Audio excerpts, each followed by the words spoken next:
Good evening, guys. Good evening, Gail. Good evening, Alan. Good to see you again, Evening, as guys. usual. How are you doing? Let's see here. Jeez.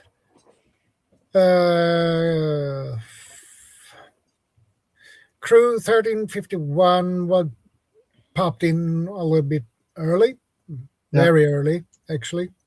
Yeah, a bunch of my people, because I was mentioning earlier today, I'll see you guys at this time. And, oh, wait a minute. We're on different daylight savings times. Yeah.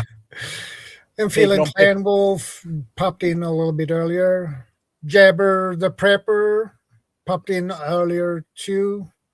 Yeah. Did I miss anyone? Norfolk, you okay? How you doing, mate? The Sofa Survivalist, he popped in earlier, so we'll see if he pops up. Like a sneaky raccoon. Yeah.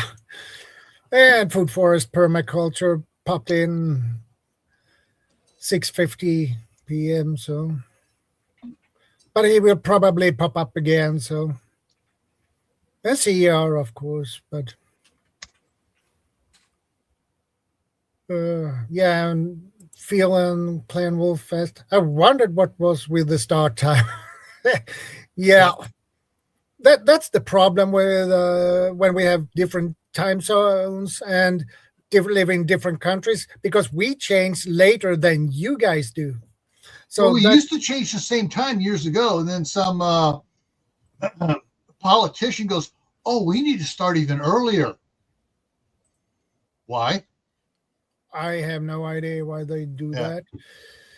I don't even know when do the clocks go forward actually in the UK? I have no idea. I need to check. I think yours is at the end of the month. We change our time 29th. Yeah. This month. Sunday 29th of March. Yeah. Yeah. See, the rest of the world's on the same daylight savings time. It's just that we had a couple political idiots here that said, "Oh, we want to start it earlier in the spring and make it go later in the fall." And it's like, yeah. Hey, Diana, good to see you, man. Them. There's a little bit of I know in Scotland, and especially in the far north, there's a little bit of dispute. Hey, Hugo, good to see you again. CB. When the clocks change, it's it's darker. Hey, Mike, good to see you. The north you are. Yeah. Ken M. Scotty, I don't know. If he's on your side, Mike, Ellen, or your side, Gil. Which one's that? Ken M. Scotty. That's not my side. Yeah. We have also Lorraine Saunders. Good to see you, ma'am. And we have Nick Miller, as usual. Good to see you. Tammy Harder, good to see you too. Yep. Joshua, good to see you. And Angela, good to see you.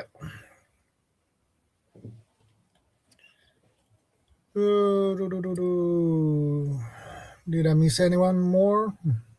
Hopefully not. Yeah. Well, we did miss one. Hey, Fire Dr. Ninja Turtle, good to see you. Yeah.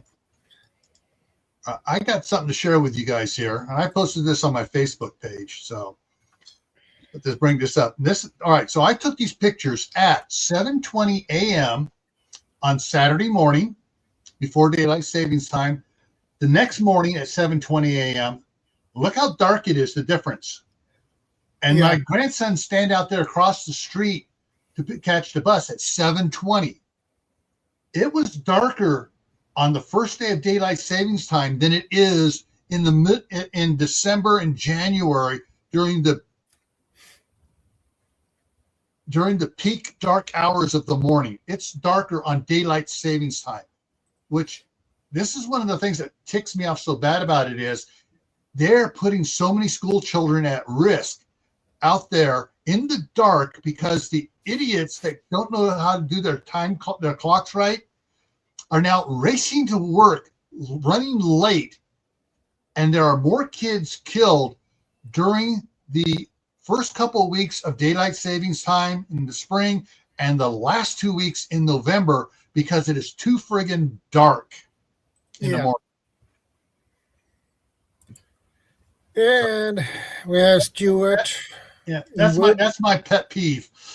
Okay. Wasn't it something to do with farming? Wasn't that the reason why they changed? No, not farming. Absolutely not. It was industrial.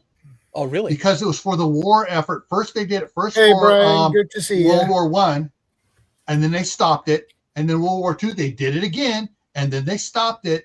And then during the Korean conflict, they put it back in again, and they kept it. And Polonium 13. Good to see you too. Yeah. Here's the thing. The Native Americans have a saying about daylight savings time. They go, only the white man would think he could cut 2 inches off the blanket on one end, sew it on the other, and think he has a longer blanket. Purple Ale, good to see you.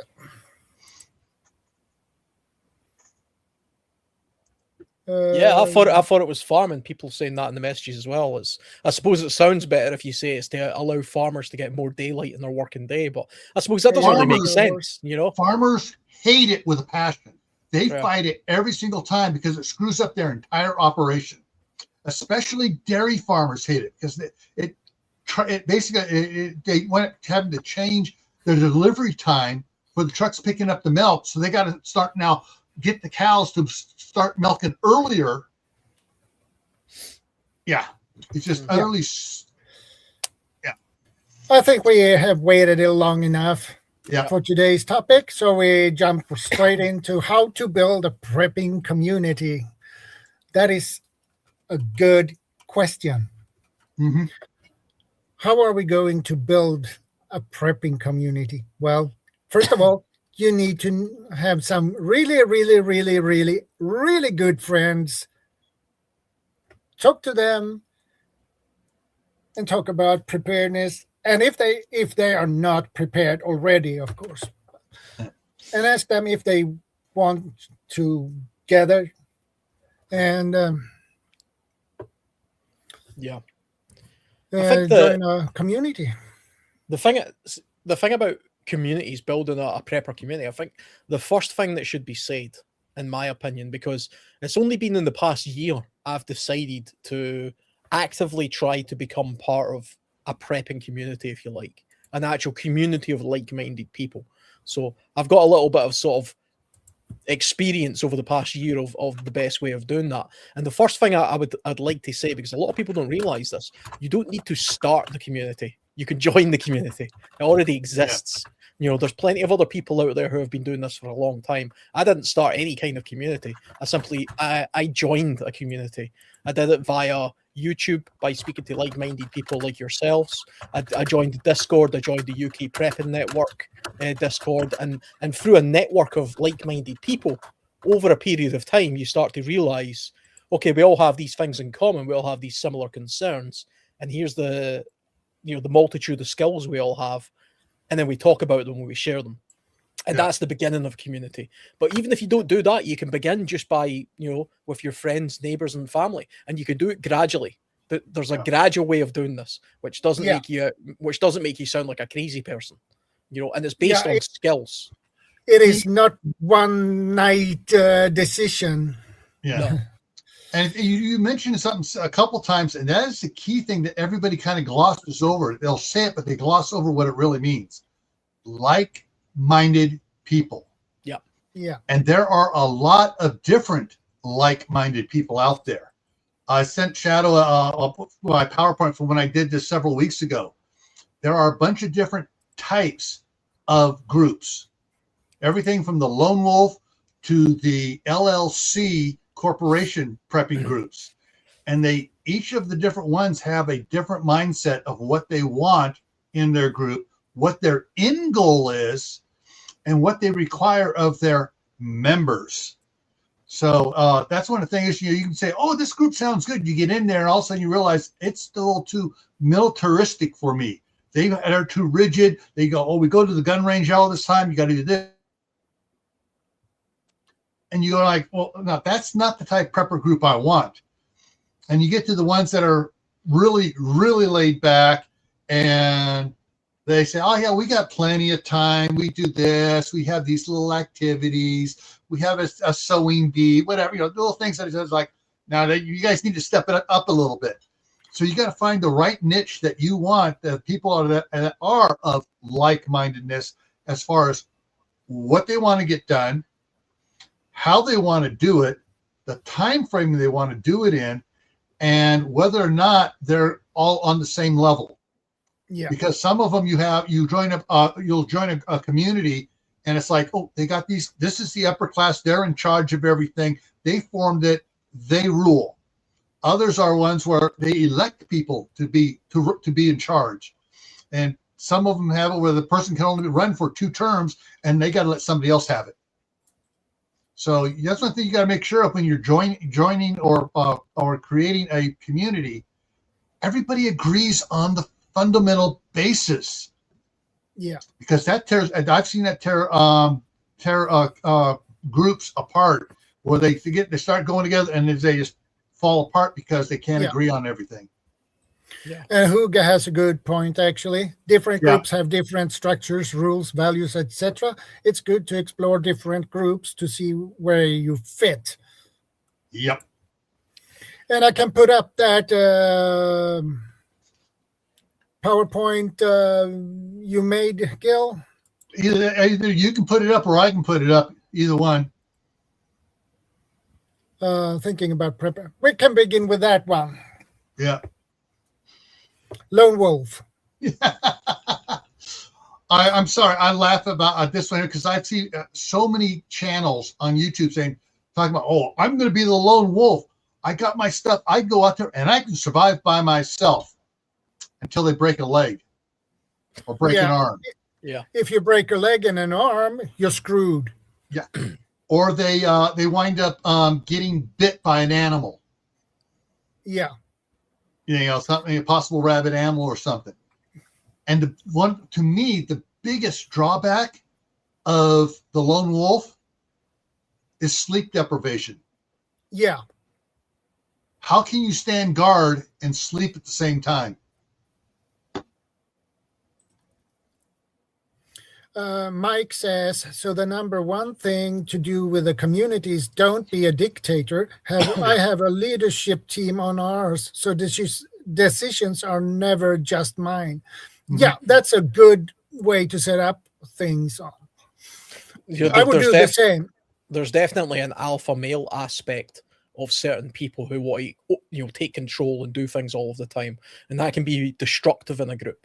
So you have to be wary about those kind of people as well. The lone wolf thing, though, I mean, it's good that you're sort of bringing that straight to the front of the table, Gil, because I think that's the number one thing that most people, there's certainly a category of people out there who just immediately think, oh, I'm just a lone wolf, I'm just going to do my own thing. And I know people from my side of the table, the survivalist side, is, which I've always advocated that a survivalist is different from a prepper. And the one thing that we tend to fall foul of is we do tend to have more of a lone wolf mentality as opposed to a lot of preppers do. And like you say, the lone wolf will just die. The lone wolf idea is something of a myth, and you have to remove the notion that you can just fight the world by yourself and you're an island, you can do it all yourself, because you really can't. I mean, human beings are a community species. We're a species of animals that needs community, and the more community that you have, the stronger you are as a larger unit for a lot of reasons. That doesn't mean you can't be independent. That doesn't mean you can't prep and learn skills as an individual. So to my mind, I think like a lone wolf, but I know I'm not going to be a lone wolf. I have to actively be part of a community and contribute something towards that. I'm not going to be the leader of the group, but I'm going to be. I'm going to bring something to the group. Yeah, there was an oxymoron posted in there up there about Amish and Mennonites being lone wolf communities. That is totally wrong. They are not lone wolf if they are a community. Yeah, Lone that's an wolf oxymoron is right there. single individual. Hey, Pilgrim. They Good will to see fit you. into on one of the other categories as we go along. Here's where you'll find the Mennonites and the Amish. Yeah. Number 1, lone wolves plan to go it alone. Number 2, they are usually single individuals. 3, but they can be a single family unit. Explain that, Gil. All right, so like if it was going to be just my family, me, my wife, and my 2 boys, we could be called a lone wolf family. We're not connected with anybody else. And even then, being a lone wolf family, we're going to be short on manpower because that means somebody's going to have to be up during the night, and during the daytime, the rest of us are going to be doing the work while that person's sleeping. So it's lone wolf is a single unit, whether it's a single family or a single person. Generally, for the most part, I would say 80% of it, it's going to be a single person that are doing lone wolf. When you get to a family unit and the whole family is working together, you're going to get input saying, hey, we don't want to be by ourselves. We need another family. And then you're going to step up to a different level, a different type of group. Yeah. Number 4, generally do not have enough supplies. And I definitely agree with that. As a one person, you cannot carry too much. That slow you down. And if you're alone, you need to keep up the speed. Yeah. Otherwise, if you're too slow and alone, others can get to you much more easy. So that makes that a problem. Yeah. But I want to add, to be a lone wolf, you can do that for a short period of time, like a scouting mission. Yeah. For 1, 2, 3 days, maybe. Scouting mission. That works just fine, but not for long-term perspective. There is a book I really love called Beacon Story, and it's about 2 guys, an old man, mountain man, and a kid he's been training, and they go. They have a place they go to, and when the place burns down, they wind up joining another community, like it says there in number 6. They decide to join a group later because they've lost some of their supplies because of an accident that happened. But it's things can happen. It can happen to change. Some lone wolves don't want to join a community, and they need to realize in the long run, you ain't going to survive as a lone wolf. No. I mean, to me, the idea of lone wolf, a genuine lone wolf, a proper lone wolf, to me is a hermit by himself, completely separated from community, who doesn't want help, doesn't contribute anything, and wants to be left alone. Yeah. Which is fine. I mean, that person can, over a relatively medium period of time, let's say, go about his own business. But at some point, he's going to need help from somebody. Otherwise, like you say, he's just going to die. Whether that be he becomes ill and he can't feed himself, or he's under attack and he can't stay awake long enough. He breaks a leg or something. Yeah. Also, no man can learn everything. Oh, yeah. So if you are somebody who's living in the cabins and you're of the opinion that you're by yourself, you don't need anybody else, are you really telling me that you know everything there is to know about, first aid, making clothes, preparing food, the best fuels to use, construction, building, all those different skills? You could learn a little bit of each of those things, but you're never going to be fully proficient in all of them. Right. I mean, there's just so much out of there. So by knowing people with skills that broaden your survivability, because it's all about survivability after all. Yeah. The more, one of the things I like what you're getting at here, Alan, here in the United States, there's a mentality here that dates back to the early founding of the country of the frontiersmen. that go and the trapper that goes off to the mountains, lives by himself, traps all the beaver or the buffalo or whatever. Yeah, the mountain. Problem is, everybody forgets. Yeah, they go and do that. But what do? Twice a year? They come back to civilization, trade everything they trapped for supplies so they can go back out and do it again. They're not true lone wolves. The mountain man, the frontiersman, the trapper were part-time lone wolves. They went out, did their work, came back in, sold stuff, bought more supplies, and pocketed the extra money. Their goal was to not to do this forever, but to earn the money where they could then not have to do it. That was their goal. And the mindset here in America that a lot of the lone wolves, oh, the mountain men do it, I can do it. You have no idea what the mountain men were really doing. You don't understand. They had the rendezvous they had to go to get supplies, to get the bacon, to get the beans, to get the flour and stuff, and sell off the beaver pelts, the buffalo hides, whatever it is. They are interacting with society still on a limited basis. They're not a true lone wolf. They're a lone hunter, goes out, hunts, and brings back. Yeah. Yeah, and that's kind of like what Shadow was saying, is they can do it for a short period of time, but you gotta be part of a bigger group if you're going to survive being a mountain man. And a lot of times they wound up dying out there because they broke a leg, they got hurt, something happened. Well, this is the thing. I mean, the concept of the mountain man, there are still a few of them out there. I mean, there are still a few independent mountain men, if you like, who live in remote parts of Alaska and the likes of things like that. And they make their living via trap lines. They'll set up a trap line. They'll spend long periods of time in the wilderness. But like you say, they're not out there simply living off the land continuously. They're out there to do a job. They're out there to harvest. And in a lot of cases, when it comes to hunters, they're out there to harvest pelts. They're out there to harvest, furs and things like that. And, they don't need all those furs. So what are they doing with them? Well, of course, over a period of time, they collect enough and then they come back and then they sell them. And then, that's effectively trade. So they're selling the pelts, they're getting money or whatever, and then they're buying the other supplies that they need in order to, go through their life.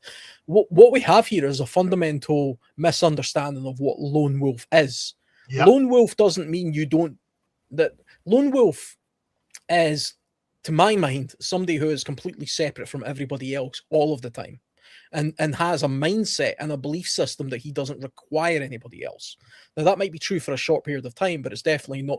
You're going to fall foul of some problems in the near future. That doesn't mean that you can't be completely self-sustaining and independent. To my mind, a survivalist is somebody who thinks kind of like an onion. So it's survival starts with you as an individual. You have to be able to learn to adapt to your own personal survival situation and gather as many skills as possible. And then the next layer up from that is your immediate family, the people who are literally in your household. And then the next layer up from that is your neighbors and your immediate community and other relatives. And then, it might then be the village. And then you by this point, we're already deep into the community. All mountain men have community. I mean, there's a community of mountain men. I study mountain men quite a lot. I spend a lot of time reading about the guys in the Hudson Bay Company back in the day and back in the frontier days, because to me, that's the ultimate survivalism. To me, they're the ultimate survivalists. But they weren't lonely. They weren't hermits. They weren't living out there by themselves and they didn't ever see any other people. They were encampments. They would have encampments of people, and they would go out into frontiers, sometimes unexplored, or sometimes, there was knaves and things. They would go out there, they would do a particular task for a particular period of time, and then they would retreat back and they would sell and trade the spoils of what they were out there doing. And then they would push forward further. And that's how America was effectively colonized, because it slowly but surely pushed further and further west. Right. And that's what happened. And that's what all human history did, by the way, not just the Americas. That's how all human beings originally. I'm very much of the belief that all human beings originated somewhere in Africa, and then over a slow period of time, they pushed out throughout the whole of the world, and they did it that exact way. That doesn't mean they were all hermits, because they certainly weren't, because we're a social species. Yeah, and number 5, can be a threat to others. Definitely. I can agree with that, because they can't carry enough supplies. So when they run out, they need to take it from others. Yeah. That's the problem with that.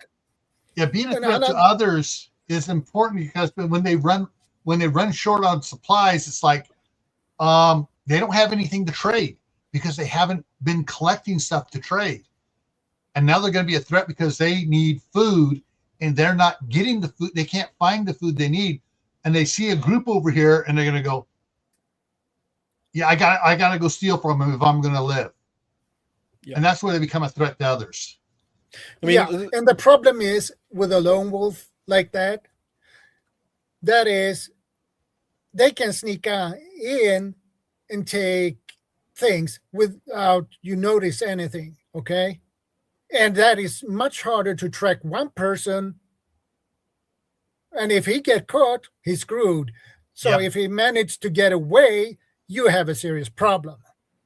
Yeah, you effectively have a scavenger predator individual in that case, which is a dangerous individual. I mean, there's 2 other aspects to why an absolute lone wolf could be a particular threat. One is the isolation of that individual will cause them to have some issues. You know, human beings, we know this from many, studies of people in isolation in prison, for example. If they're left entirely to their own devices without human contact, they have various mental problems, you know, and it causes them other issues. And then the other aspect is, if you're separated entirely from community, then what it does is it puts a complete barrier from that individual and the humanity of those other people.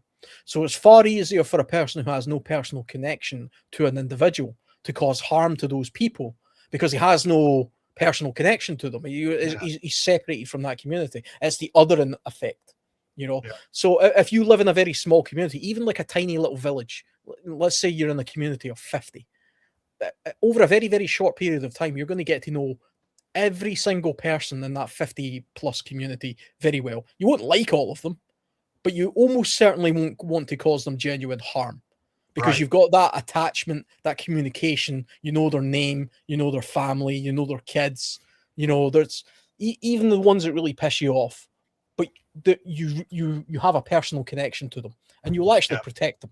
And that's one of the beauties of community, and that's why human beings have evolved to have community, is because you will go out of your way to protect that community and protect people within that community, even if you don't particularly like them, because an attack on a community is an attack on you, and you feel it like an attack on you. And that's the thing too, even though you may not like them, you may recognize, oh, they have a specific skill set you need in that community. Absolutely. I mean, if you've got that one doctor in that community of 50, he could be the biggest asshole in the world, but you're going to do absolutely everything possible to protect that guy. Or it could even be something like a mechanic. A mechanic, you have 2 or 3 vehicles and you've got one mechanic, that guy's like gold dust. Yes. You know, you're going to do everything to protect him as much as possible. But that's why skills are the most valuable commodity, in my opinion, because the more skills you have, the more prospects you have, the more valuable you are. And nobody can take away a skill. People can take away stuff, but they can't take away skills, you know? Oh, yeah, that is so right. I know a lot of people with no skills, no common sense, and, people without skills can still earn their way, labor security stuff. And if they're smart, they're going to be spending their free time learning skills, because they're going to realize, I need more skills so I can be more valuable. Yeah. And number 6, some may decide to join a group later. Those are the smart ones. Those are the smart ones. The smart ones, yeah. But those who are not that brilliant or smart, they will not. And those will be number 7. Yeah, for the most part, they will not survive. I agree. I mean, how long do you guys think an absolute? Imagine a lone wolf. We're in an absolute SHTF situation where there's very few people left in the world, and you've got a guy. Let's say it's a guy, and he's a complete lone wolf, full-on hermit, doesn't want anything to do with Hey, anybody else, Shannon, good to very see you, man. protective of himself, etc. How long does that person live, in your guys' opinion? I personally don't think that person's living more than a couple of years. Yeah, you know, and if they're in, depending on their climate where they're at, it could be a couple Yeah. months. Yeah, and Yeah. that fate might not even be just, you know, climatic. That might simply be they push the boundaries a little bit too much in the community that he's near. You know, he steals from the wrong person or does something to the, you know, that community, and that community turns on that person. That's a very real possibility because I mean, these people aren't going to be out in the wilds. They're going to be on the fringes of community or completely in the community. Everybody knows about that sort of, you know, everybody, you know, who lives in a sort of neighborhood that has that one person who, you know, keeps the curtains closed all the time and you never see them and they don't interact with anybody type thing. They just want to be left alone. You can do that all you like, but you know, in a genuine SHTF type situation, that person's going to become, you know, a subject of suspicion at the very least. And that in itself could become dangerous for that person. You know, because that's why back in the days where you had like witch burnings, all of this kind of stuff, that was individual people who separated themselves from the community and they lived on the fringes of community and they wanted to be left alone for whatever reason. And then you would, and then something would go wrong and they would blame that person. It was like, oh, that's the witch in the woods that must have caused it. Let's go out there. The thing is, a lot of the quote witch burnings here in Salem witch trials were people involved in the community, and the people making the accusations were the ones without as many skills, were not as well off, and they were blaming the other people because they were well off, and blaming them as witches because they had no self-worth themselves. So they're blaming that person's a witch. How can they have so much good stuff when I can't have that? Yeah, and that's what part of the troublemakers were there. Yeah. All right. So I think the next one is we need to go to team. Yeah, team. Number 1, small units, 5 to 12 individuals. Very structured with rigid and specific rules. 3, they have specific ideology. 4, they often run a military style of leadership. 5, leadership is fixed. 6, may or may not own land. 7, can be a threat to others.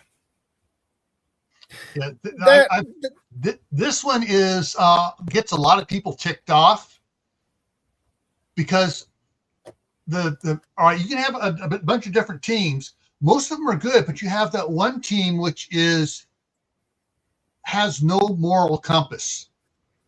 Yeah. And those are the ones that become threat to others. They're like, okay, we're good, we're macho, we can do it. This is what we're going to do. And they have they follow a very strict, rigid format, rules and stuff. And they say, all right, I can't even pronounce it here.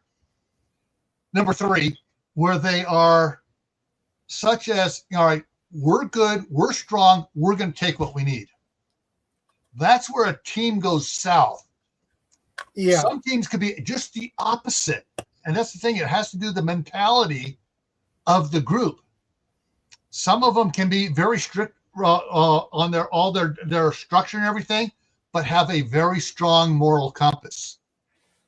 Yeah. Those are good ones to make friends with. The ones that have no moral compass, those are the ones that are a threat. And if you're trying to join a group of 10 or 12 individuals, you got to learn real quick. Is this the group you really want to be in? Or is this the group you want to stay away from? Yeah. Yeah. And the other problem with a team is some of those teams turn out to be raiders in an SHTF situation. Yeah. They are like pirates, basically. They hanging around the main roads, some old timber roads people take because there are no other way, and they probably you need to pay them to leave you alone. Yeah. Yeah. Now, Yeah. one of the things is aspects that I didn't put on here was some teams will realize, crap, we don't have enough supplies. Rather than stealing from this other group over here, we need to go join this other group over here.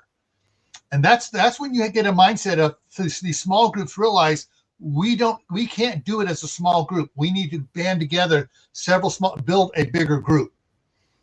And that's, when you have people that realize that, that's a bonus because that means they actually have intelligence. Yeah. I mean, Yeah. you definitely would have small groups of people who are genuinely like-minded with each other, banding together in the immediate aftermath of Right. any genuine SHTF situation. I'm thinking of groups of youths. You would have like groups like biker gangs or these kind of groups they already exist nowadays. So there's no reason why they wouldn't come together a little bit more in order to aid themselves in an SHTF situation. And it's really just a case of trying to figure out the priorities of those people and what it is they're bringing. I mean, to my mind, it's really a case of trust versus skills. I mean, ideally you want both, but I mean, if you had to prioritize, I would prioritize trust over skills first, because I mean, trust is where the foundation of any group is. Skills is kind of just a multiplier of information. I mean, I used the example earlier on of the sort of the skilled mechanic in the group if you have just a few vehicles. But if you've got a skilled mechanic who's also very dishonest and selfish and becomes a liability, he's actually more of an issue than anything else. Yeah. So you don't want a person like that.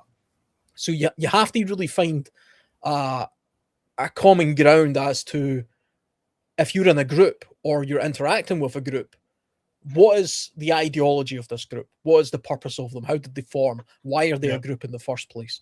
You're going to get religious groups, you're going to get youth groups, you're going to get groups of people who are of particular ethnicities or something because they happen to live in that particular area. And you'll get people like to group together. It's a natural thing. It's kind of like the school cafeteria, where all the certain groups of kids sit at certain tables. And it naturally happens. It's a natural part of human evolution.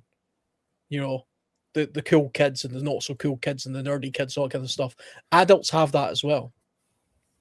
But when a group becomes larger than sort of 5 to 12 people, like is marked up here on this slide, then you've got community.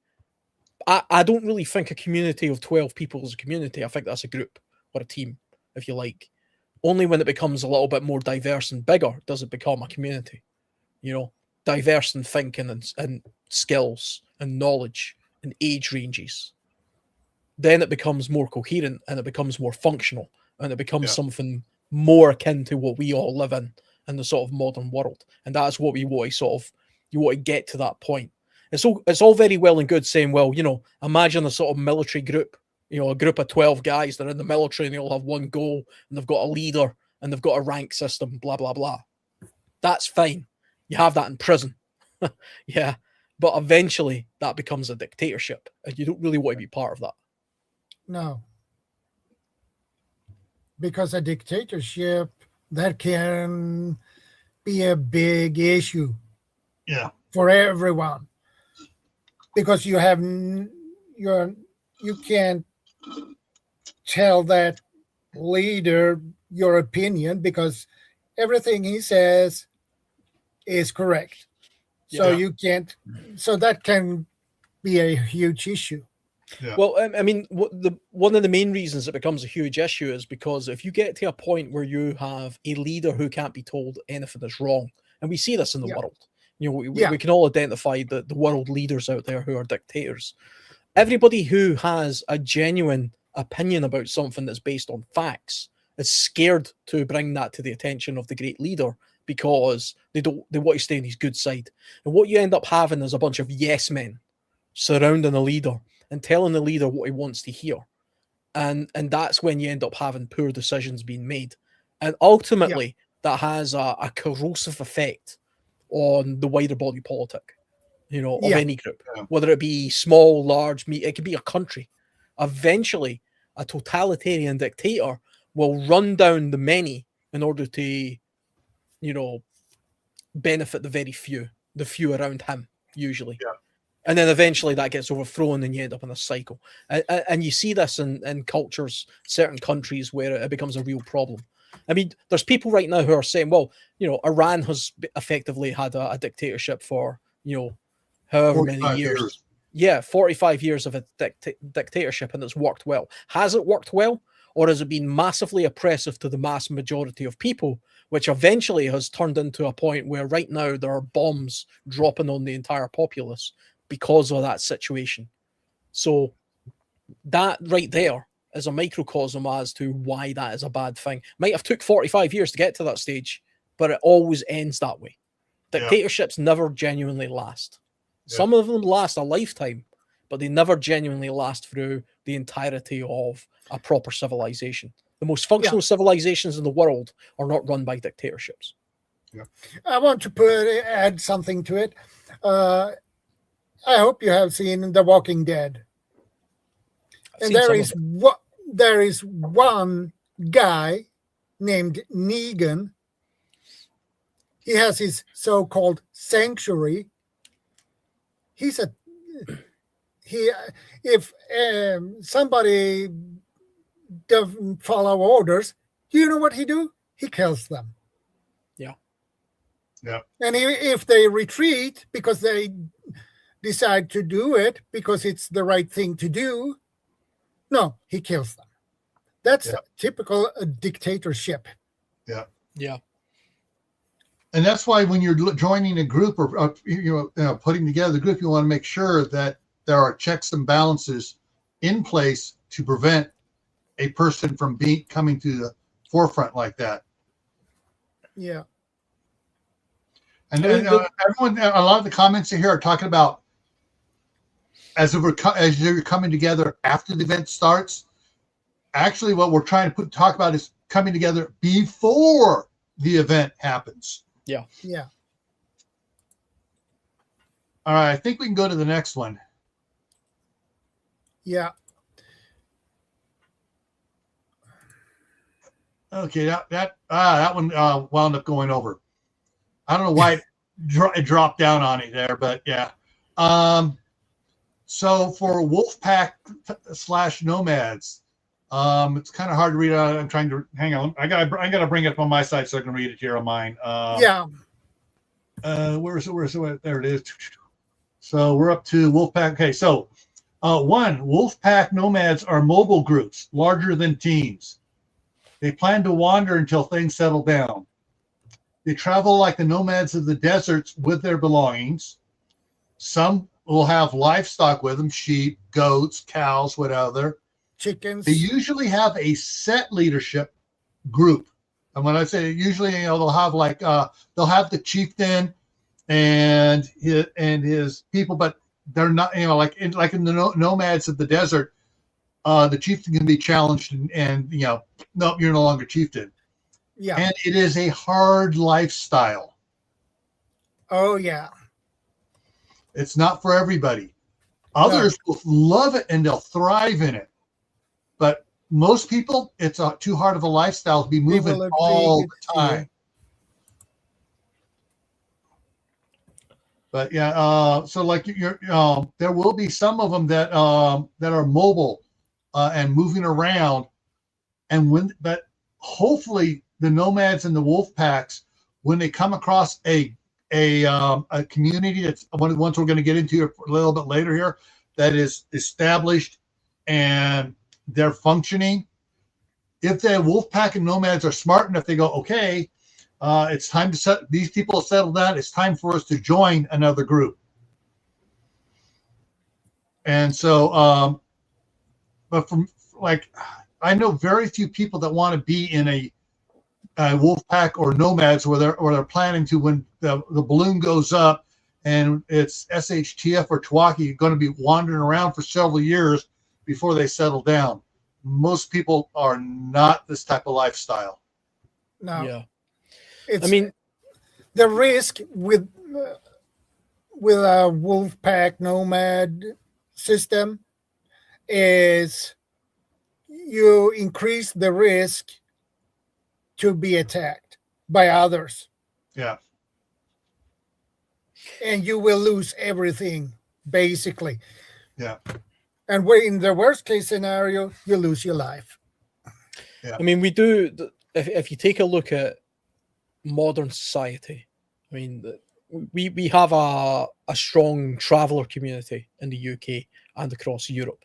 You know, the gypsy community, for example, the traveller community, if you like. They are effectively modern day nomads. You know, they will travel from town to town. They will set up camp in a specific area for a period of time, and then they will move on. So you can live that way. The difference is they're not living off the land. They're living off a particular community for a period of time. And usually the way they do this is, for the most part, I say for the most part, they're contributing something. So a traveller community will roll into town full of caravans, for example, say in my town, this is a thing that does happen here. They'll come into town, they'll put their caravans in a field, and for the next 3 weeks, they're basically going to camp there. And the men are going to go out and they're going to do things like gardening, DIY jobs, roofing, blue collar type work and stuff like that. And for the most part, contrary to popular belief, they generally do it quite well because they want to earn a living, because that's how they do it. They go from community to community, earning a living, and then they move on. So it is possible to live that way. I think of a traveling circus. A traveling circus is a nomad community. Right. It makes its living by putting on a performance in the place that it stops for a period of time, and that's how it feeds itself. But basically, it's just a nomad community, and all human beings, or for the most part, most human beings, not all, but most human beings were nomads. And they did it over a very long period of time, and they progressed out through the entirety of the world as nomads, following caribou herds and other other animals and migrationary patterns and things like that. And that's how they ended up in the northern parts of Europe and eventually the Americas and Eurasia and these kind of places. Yeah. I want to say something real quick before I disappear. The wind has picked up insanely. I mean, we're supposed to get 65-mile-an-hour winds here this afternoon for a windstorm coming through. And if I disappear, it's because I lost internet connection. It may take me about 5 minutes to come back up. Okay, no problem. So just think, more than just freeze, just disappear totally. That's what's going on. The windstorm is really getting bad here. Well, okay. Keep safe. We had a bit of a windstorm. Hey, just asking for a friend. Good to see you. Almost lost a trampoline to a windstorm a couple of days ago. So I can sympathize. But back to the nomad type community. It is possible to live that way for a period of time. And I think it depends on the environment that you're in. So if you find yourself in an environment where you can't really stay in one area because the local resources are finite, so finite to the point where, after a period of time, there's just no water, for example, and you have to move with the rainstorms or you have to move with the livestock or stuff. That's a completely legitimate way of living. But like you say, Gil, most human beings don't live this way. They find a place, they set up community in that place, and they don't move. They settle it. We're settlers. Human beings are settlers, generally. Tagging on to what you're saying there, here in the United States, at the beginning, as we moved westward, we came across all these nomad American Indian tribes, and they would follow the buffalo around, or they would they would go from one area to another area. They would move south in the wintertime, move back north in the summertime as the the grass and then the way the game and everything move. In other parts of the country here, like in the east, you had the Mohawks and some of the others that were agricultural tribes, where they set up in one spot and they very seldom moved around. But so you had interaction between the two different groups, and that's one of the things that you're, like you said, your area, your environment is going to dictate how long you can stay in a spot. Yeah, I mean, you see it in places like sub-Saharan Africa, where the seasonal differences in the rains dictate where you're likely to be. So in the rainy season, where everything's green and lush and there's lots of wildlife, you can have communities of people living off that land sustainably for a period of time. But then in the dry season, when that starts to become parched and the riverbeds dry up, etc., the animals and the people migrate. And they migrate, whether it be south or north or whatever it is, based on the change in landscapes. And then they may come back, and they might do this seasonally over and over again. If you actually look at the progression of human beings out of Africa, thousands of years ago, and you follow the path that they took, a lot of them followed the coastline because that was the easiest place to survive. But another group of people, the people who conquered or sort of made their way into the northern parts of Eurasia, Russia, eventually the Americas, they were following caribou. They were following herds of animals. They were following reindeer. They were following migratory animals that they were hunting and living off, and they were able to clothe themselves with the skins of those animals, which allowed them to venture further north into the cold landscapes. Because back in those days, it was an ice age, of course. And I mean, we're effectively tropical apes. So why are human beings, crossing frozen landscapes in North America? They were doing it because they were following animals. That's why they were doing it. Yeah. And they learned that they could use the hides of the animals to provide cover for themselves. And that's the story of human society right there.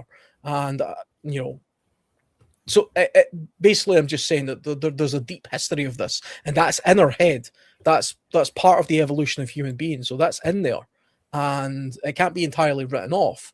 But like both of you guys have said, for the most part, most people instinctively don't want to do this. They want to settle in one place. If someone asks, how many times have you moved? Let's see. For my life, I'm almost 70 now. My parents moved when I was 3 years old from Southern California, Northern California. We stayed there for 6 years, moved back down to Southern California, moved twice down in Southern California, moved to the north rim of the Grand Canyon for my junior and senior year in high school. Then we moved back to the house we had in Northern California, and I stayed there until I bought my own place 3 blocks away. And when I bought that place 3 blocks away, that was in '87. And my wife is still there. I'm up here getting this place ready for the final move up here. This is our final retirement place up here in Idaho. And so, yeah, I mean, so we've had that house in California since 1987. We haven't moved much since then, since we put down roots there. But we also realized that California is not advantageous for us to return. It's an interesting question, actually, because it does dig into a little bit about what we're talking about the human psyche. Pre-industrial civilizations, for the most part, most people, pre-industrial civilizations, didn't move more than 10 or 20 miles from the place of their birth to the point where they died. So a person would die roughly 10, 20 miles from the place he was born, pre-industrial sort of civilization. Yeah. After the sort of, in the 19th century, early 20th century, that I believe that went up to sort of 50 to 100 miles. Modern developed countries nowadays, you could be talking, a couple hundred miles.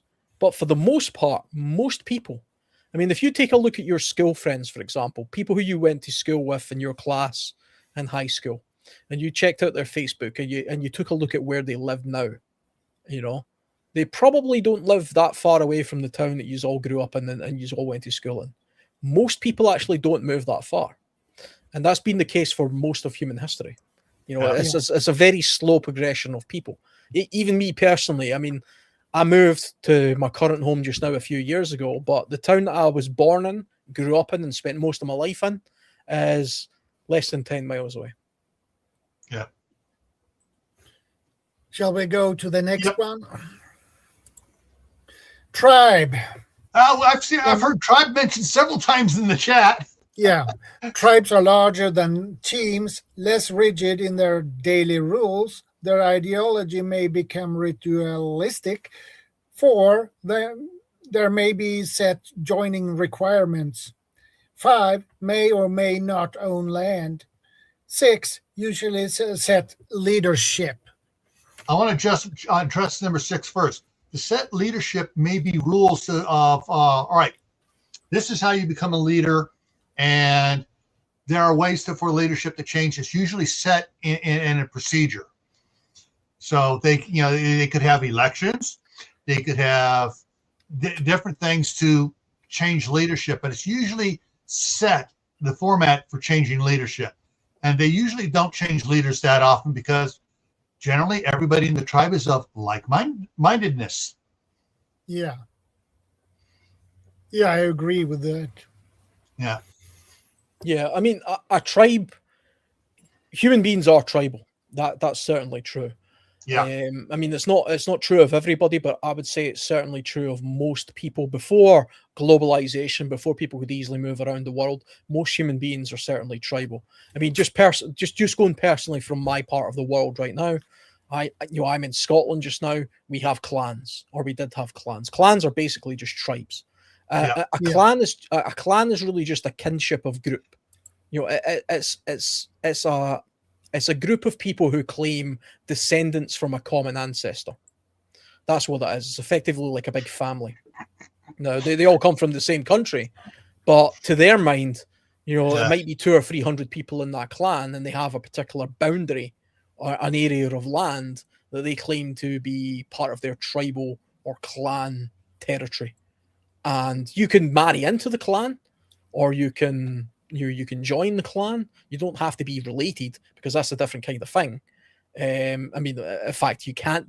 Eventually, you're going to have outside people in order to keep it, from inbreeding, if you like. Yeah. So you have to marry into the tribe. But the thing about tribes is, like earlier we were talking about groups. A group can be a completely diverse bunch of people. Really, it could be 12 random people who they've decided, like, oh shit, we're in a situation like prison, let's group together and look after each other, right? But a tribe is something that generally has a mindset that's entirely similar. They have a common goal, they have a common ideology, whether that be a religion or a mythology or a kinship or a family lineage or something. They're a lot more. They're more like a family than a group of friends. Yeah. Yeah, that's the thing, is a tribe will have multiple families that have intermarried. The Joneses and the Smiths and the Thomases. And so there are a bunch of family groups within it, but others will join into it as well, because they know they'd have to have a diverse gene pool. And as they bring more people in, the tribe can grow and stuff, but you'll still have family hierarchies in there and around. A good example of the Native American tribes, they had a chief, but then they had the war council, which were the sub chiefs. And then you had the shaman or medicine man or medicine woman off on the side who had certain amount of power for certain things. So you had a structure there of leadership, but it wasn't all in one person. It was diversified because they realized it needed to be diversified to keep the peace. Yeah. I mean, having a chief, having a leader is a defining characteristic of a tribe or a clan. To my mind, I don't really like the word tribe because I'm not used to it, but to me it's a clan. But a tribe and a clan, clans work perfect too. I mean, and the thing about a clan is there's more of a social and legalistic unit to that than there is to, say, just a random group of people. They would have a common. They would have a very defined. This is the person who's the leader. He's the chief. He's the clan chief, and below him, the next person in charge it might be a son, or it might be an heir to that chiefhood or whatever, or it could even be a democracy. Some clan structures have democracy where they would vote in clan chiefs. It wasn't done by entirely through family, sort of like a monarchy. It was done separately from that. But I recognize legal authority and a structured system as something that really defines, to me anyway, the idea of a tribe based on just a random group of people. Oh, I mean, sometimes they'll have cultural markers. It could be something symbolic. It could be like, in the case I'm talking about, it could be different styles of tartan. It could be something like oral histories. It could be traditional sort of identities. The Native Americans, there was lots of different kinds of Native Americans, and when you took a look at their individual tribes, if you call them that, they all had something that was easily identifiable about them. It might only be identifiable, a difference to them, but it could be like, the different kind of feathers they wear or something, or the different kind of war paint they wear. Like, something visibly says, oh yeah, he's Comanche or whatever. Or he's Crow, he's Blackfoot, he's Apache, he's Navajo. There was something different about them that they stood out. And even if you take a look at sort of biker gangs, they're almost like a tribe in a way, because they have patches that absolutely make a point of saying we're different from this other group. We might do the exact same thing and look exactly the same way and have the same sort of way of thinking, but we're completely different, and our loyalties are to this, and this is how we identify ourselves. Yeah. And to me, when you're getting to joining a tribe, in some of my mindset on these tribes is the next evolution to a more stable. It's coming up next, but to the next level up of larger, more stable group. Yeah.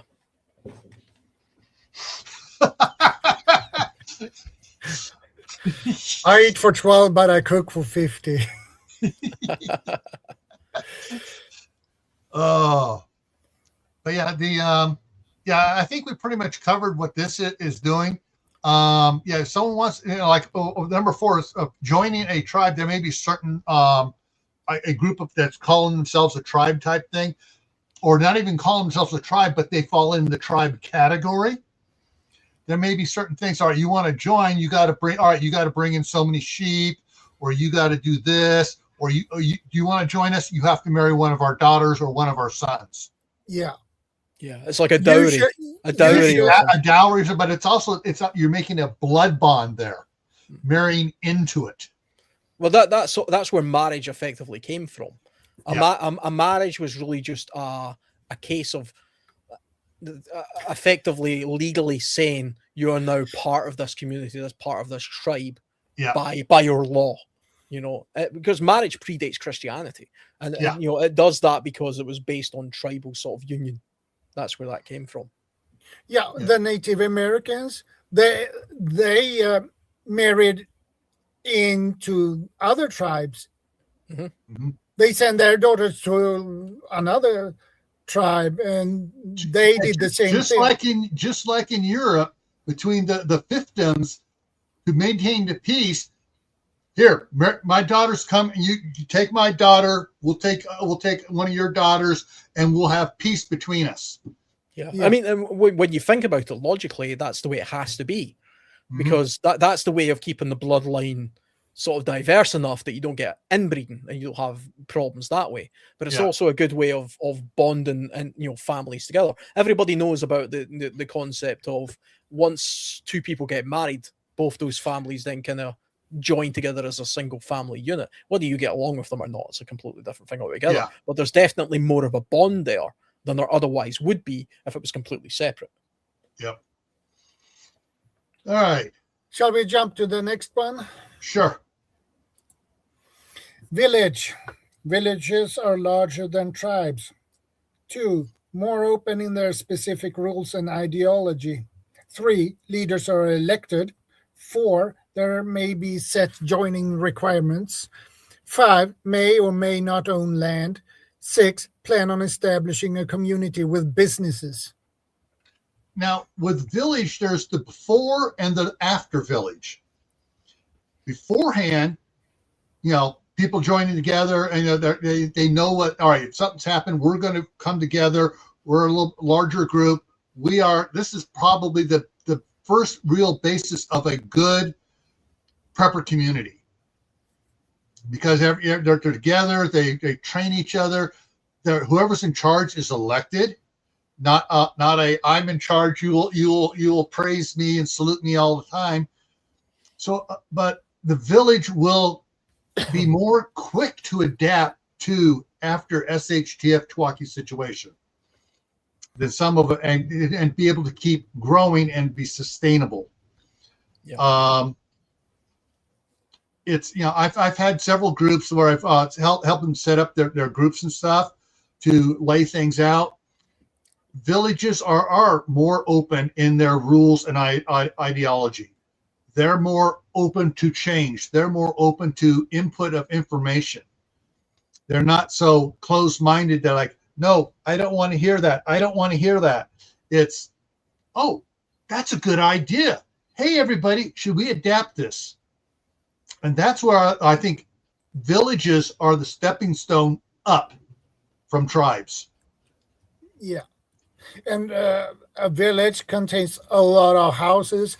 It can be 6, 7, or to 10 houses, or even more. It depends on the size of the village and where they're at. The best thing is they all know each other and they help each other out. Yeah. And here's the key thing on villages, and for the groups that I've worked with and stuff, for what they wanted to do, their end game is number 6.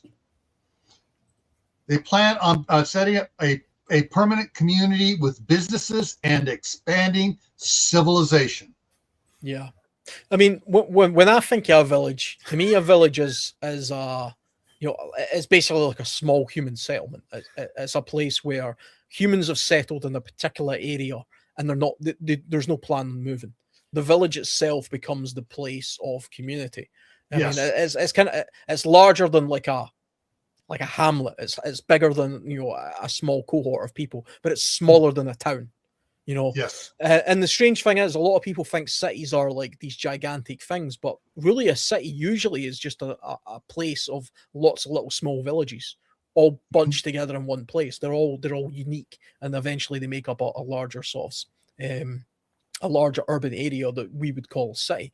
But I mean, usually, to my mind, when I think of a UK village, when I know I'm in a village, I know I'm in a village because it's a place that has a few thousand people in it. It's a small community, a few hundred, a few thousand at the most. It's not a big town. It's only a few hundred people.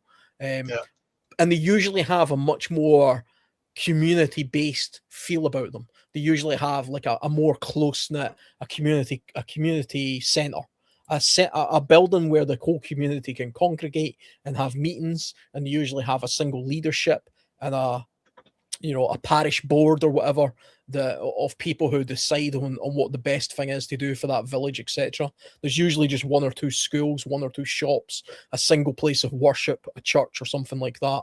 Yeah. Agriculturally, they tend to be relatively self-sufficient, and they're not particularly large. There's no industrialization, as it were. I almost kind of like, I'm a big fan of Lord of the Rings. To me, a village is kind of, the Hobbit. Shire. Yeah, it's the Shire. It's the Shire. Yeah. It's not so small that it's just a small group of people, but it's not so big that it's a huge town. It's not like it's not a larger village, basically.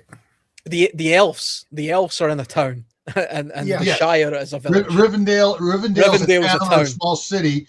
The Shire is a bunch of little villages in the area there. Yeah. One of the things interesting that you brought that up is most people don't look at Tolkien's maps of the Shire and Brandy Brook and all the other things of hobbits and stuff. Some villages or some parts of the groups had mills, others had blacksmiths, and so as a village from pre SHTF event to afterwards when they're starting to recover and build, one of the first things they're going to be building is probably going to be some sort of granary, whether it's has a mule going around grinding the corn or whatever else they bring in, or whether it's a water powered mill where they can grind flour and grains and stuff like that. That will be probably one of the first community built businesses, if you will. In it will be something like that they're going to build. They will, a village will come together in the remnants, could come together in the remnants of a neighborhood or whatever, depending what has survived and stuff, and they'll start building their thing and start increasing as they grow in population. But they're like they're saying, they're trying to bring back civilization as far as, okay, we have a tanner, we have a miller, we have a blacksmith, we have a doctor, but it would be more like an herbalist or whatever else. They'll start having professions, and they'll interact, and they will come. They're probably, for the most part, they'll still be doing barter and stuff for several years until they establish some sort of basis for trade amongst themselves. It'll be barter as who needs what. But village is a good starting point for recovery in my mind. It's often the case that villages often appear in a certain location for a very specific reason. It's usually a particular resource of some description. You're talking about things like flour wheels and things like that, or it could be a particular point in a river.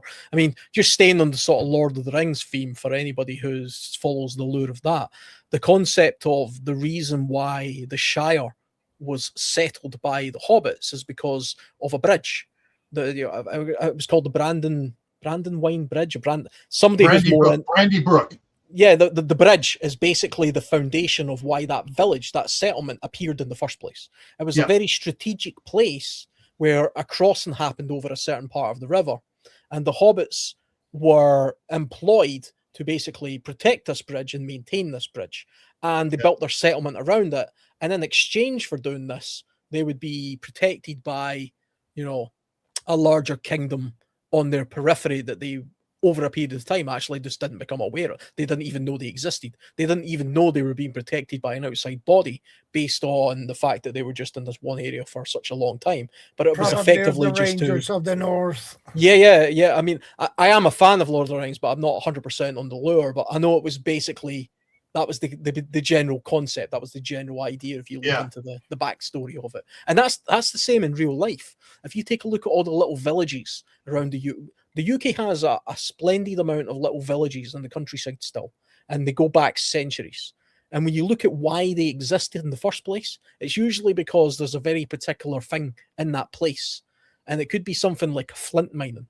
So there was a particular amount of chalk or flint or some other resource that round it became a community of people who lived and worked there, and it became a village, and then they build a religious settlement and a school and a shop, and they're a self-sustained little community. Yeah, that's in the early 1700s here in the United States, before we were the United States. That's how a lot of the communities were built. Gold mine towns and stuff. We discovered coal here. We have all these little rivers coming together. We got a big population of beaver, and so things would develop along that line of what was there. There was the coal mines. There was the iron mines. There were the different things that people did around, and then of course there were the fields for good agricultural use. So they'd have all these farms start showing up and everything else, and then they would have to have a center point for all these farms to deal with as well. And they'd probably put that around a stream or something as well. Yeah, you see it with the gold, the gold towns and stuff, where they discover gold in a particular area and they build a community just around that one aspect. And that's why you end up with ghost towns as well, or ghost villages, if you like, because, when that one resource disappears, suddenly it has no way of maintaining itself or its own existence. And that certainly happens even in places like the UK as well. Communities have been in one place for a certain period of time, and then for whatever reason, it disperses and becomes something of a ghost village, if you like, and then, moves on to something else. Yeah, and simply just Krista has a point here. Sanitation is always near water. You have to drink, wash clothes, and bathe. Yeah. And that well, the thing is on water, it may not necessarily be a river. You look at in certain areas, especially around from Spain and Italy down into North Africa and the Middle East, wells where they're able to put in a well and have water became a very central point of the villages and towns and cities there. Yeah, well, most cities, not all cities, but most cities started off as a village, and then it became a town, and then it became a village, a city rather. And if you take a look on a map at where the big cities in the world are, you tend to notice that they're on major waterways. So London, for example, is right on the Thames, and then you'll take a look at New York on the Hudson, and you'll see this repeated throughout the world. That for the large part, cities are usually got large waterways. Not always the case. There's lots of inland cities, of course, but even they have, there's a reason for them being there, and it could be something like it's a particularly, climatically sound place close to mountains or near a pass that became a village, then a town, then a city as it grew over time.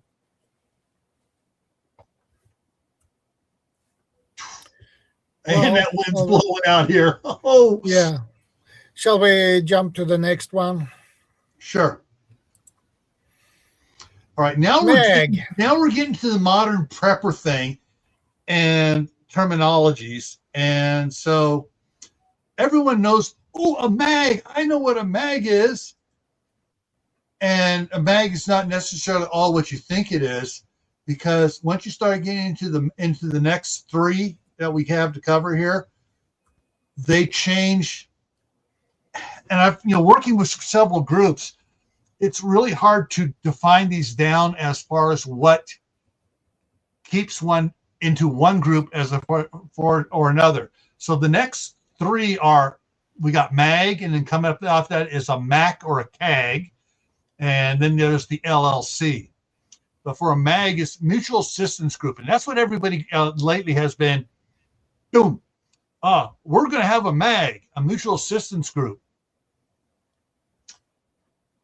So this one gets to where it starts to get a little confusing.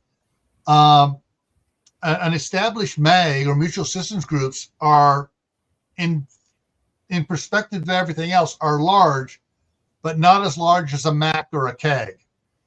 They are more formally structured than MACs with written rules. Most are set up as a legal entity. A lot of them are set up as a legal entity nowadays to protect themselves. Yeah. MAG members are more spread out than those of a MAC, because a MAG is a mutual assistance group, whereas a MAC is a mutual assistance community, which means they're more in a small geographical area.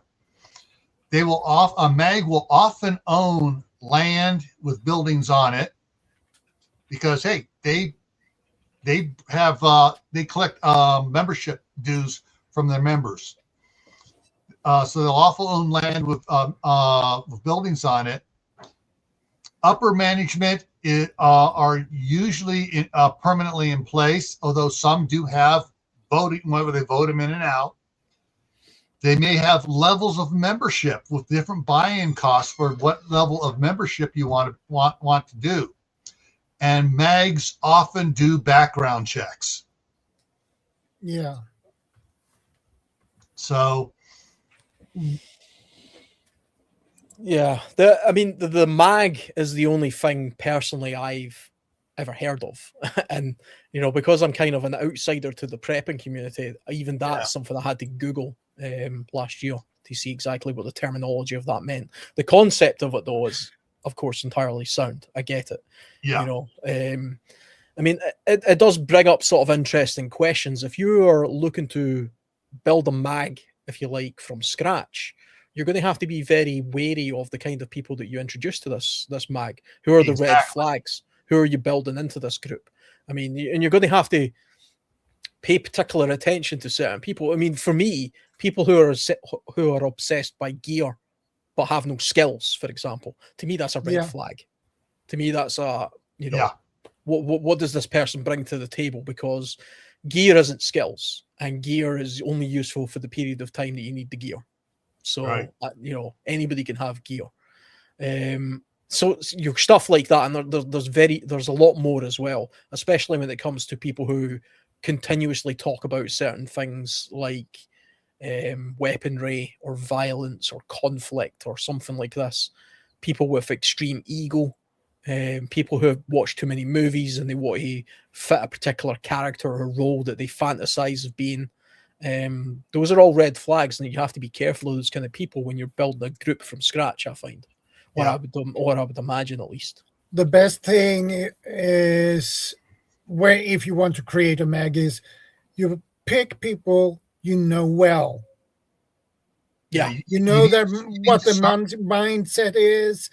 If they are on the same level as you, no problem. Begin with that, and if you want to expand, you need to interview those new ones. To make sure that you. Yeah. And that's why we usually with mags and LLCs, they do background checks on new members. They literally have companies that do background checks for businesses. Those same companies will do the background checks for these groups. They want to know about people, whether or not to let them in or not. Do they have a criminal record? Do they have, you know, different things? What's their credit scores? And some of these, the mags and LLCs will run these on people to protect the group. Now they set up as a lot of them will set up as a corporate entity, not necessarily an LLC. They could set up as a land trust. They can set up as a S corp, but they'll set it up so that when the group buys some land, the group owns it, not any one individual in the group. Yeah, I mean, a group would have to have healthy sort of shared responsibilities. You know, as opposed to just somebody who's there purely for some sort of egotistic role. This is set up before crap hits the fan. The mags and stuff are usually have several hundred members before SHTS happen. This is not afterwards. This is before. These are all before it goes. Yeah, and it's a tricky thing because, I mean, we're probably going to get into the sort of OPSEC side of it as well. This, you know, if you're recruiting for a mag, you really don't want to be spreading your net so far and wide that you end up with people who can't keep their mouth shut about exactly what it is you're doing or what's going on. Plus, you're going to have, if you're talking about excluding certain people, you're going to have a whole group of people there, if they want to be part of it, who are excluded, who are now particularly annoyed at the fact that they've been excluded for whatever reason. You know, so that and who's making that decision? And the thing is, though, most mags and LLCs and stuff, when people are through whatever means they have of people becoming interested in them, don't know where they're setting up. They don't know where the property's at when they're doing the background checks on them and saying, nope, sorry, you don't meet our requirements, and they don't know where these people are set up at. So they are cut off not knowing, oh, I'm mad at these guys, I'm going to go to their location. Well, they don't know where the location is. Vanessa Kitty has a question. So if you know I already have clearances with our federal government, are you still going to try to repeat? What they will do is they'll do a simple background check and find out, oh, this person has clearances, had this clearance, that clearance, this clearance. Then they're just going to find out what your hobbies are. Of course, that could be a simple thing, checking out your Facebook or your Instagram or whatever else like that. Some of the background checks are just to find out. They just want to know. They're looking for the red flags. There is a danger with Yeah. I mean, there is a danger there, especially when you take a look at sort of political stuff and things. I mean, how far? I mean, it's okay saying we'll do a background check to make sure that you kind of are on the same level as the rest of us. But what happens if you say, oh, I'm going to do a social media check, and if you're a Democrat, you're not invited? or Republican or Labour or Conservative or whatever. Yeah. You know, and you start going down a narrow band of excluding people based on some other sort of prejudice that you particularly have. I mean, Yeah, to I my know. mind, you would try. I'm not a complete sort of invite everybody's one, all that kind of nonsense. You know, you do have to have sort of like-minded people in a group in order to have the best functioning group. But you do also have to have a bit of leeway when it comes to, okay, this guy doesn't have my absolute, you know, opinions.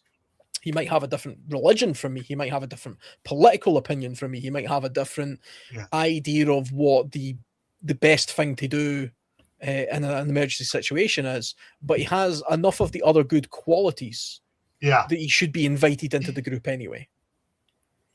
You know, you have to balance it out. But you also, like you said, there are some people that have, you know, someone comes up there and their social media, they're espousing stuff. Everyone in your group totally is like, no, we don't believe that at all. We don't want that person near us. So yeah, there'll be some that are because of their outspokenness on certain topics are going to be, oh hell no, we don't want them part of us. We know that's going to cause so much problem afterwards. We don't even want them to come close to us. And generally, anyways, those type of people aren't going to be too much looking for joining a group like this anyways. But there are still going to be some that are just, you know, that when they come in and they do a simple background check, it's going to go, whoa, red flags. What systems? All right, my nephew runs a company where they do background checks on it, and depending what the company that's contracting with them wants them to look into, they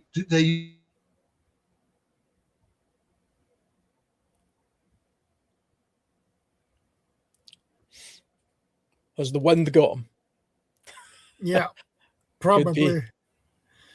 The problem here to do background checks here in Sweden, as a regular person, that is really difficult to do.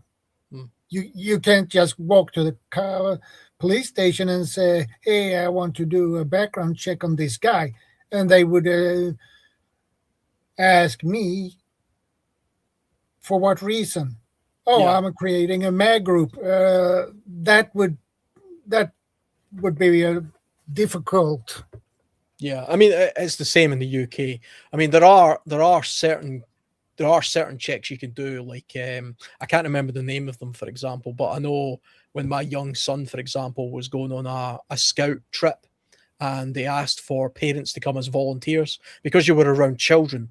You have to fill in this form where they send it to, you know, some sort of authority, and they do a background check on you to make sure that you're safe to be around kids and you're safe to be around, you know, other adults and things like that. Yeah. And that's a very basic background check. So, I mean, that's available in peacetime for civilian organizations, you know, that can do that kind of thing. So, I mean, you could do it to that extent. Somebody mentioned in the comments that they would do things like drug tests. Now, you could buy drug testing kits and test people, you know, if you felt the need to do that. But to be honest, I would question whether that was entirely necessary. I mean, it's one thing to have, say you've got some sort of drug testing kit and you're like, okay, you can't be part of our group if you're a drug addict, for example. Okay, like a heroin addict. Okay, because that could be a liability. But are you really going to exclude the fantastic civil engineer who's fit and ready and intelligent because he smokes weed at the weekends or something, you know? So there does have to be a little bit of common sense, I think, around, I might not agree with it, but does that really matter when it comes to the thing that we're trying to build? Because after all, you're putting a mag together because you're wanting to have a group of people together that will best help and aid each other in the most dire circumstances that you can possibly imagine. So, you know, the world's ending around about you. Do you really give a crap if somebody smokes weed in their spare time? I wouldn't, you know. I don't particularly agree with it. I don't really care, but I wouldn't exclude somebody if they did. You know, that's my point. Yeah. You know, if you were a full-on sort of crackhead, you know, and you couldn't get through the day without your hit, then yes, of course. But that would become apparent very quickly, and you wouldn't need a drug test for that. or a raging alcoholic. I mean, that's another thing. Yeah. Somebody who's unbelievably dependent on alcohol is a liability, because that becomes their number one. That's the only thing they're interested in. Yeah, And that's everything their else is number one secondary. priority number to one thing. drink. So Yeah. So I mean, I can see some reason to it. The problem is when you start vetting people, it gets very strict. You fall down a bit of a rabbit hole of what are you vetting for and who's getting to decide this. And I would be very wary of one or two people making the decisions. I would want it to be more of a group decision, like a council of people.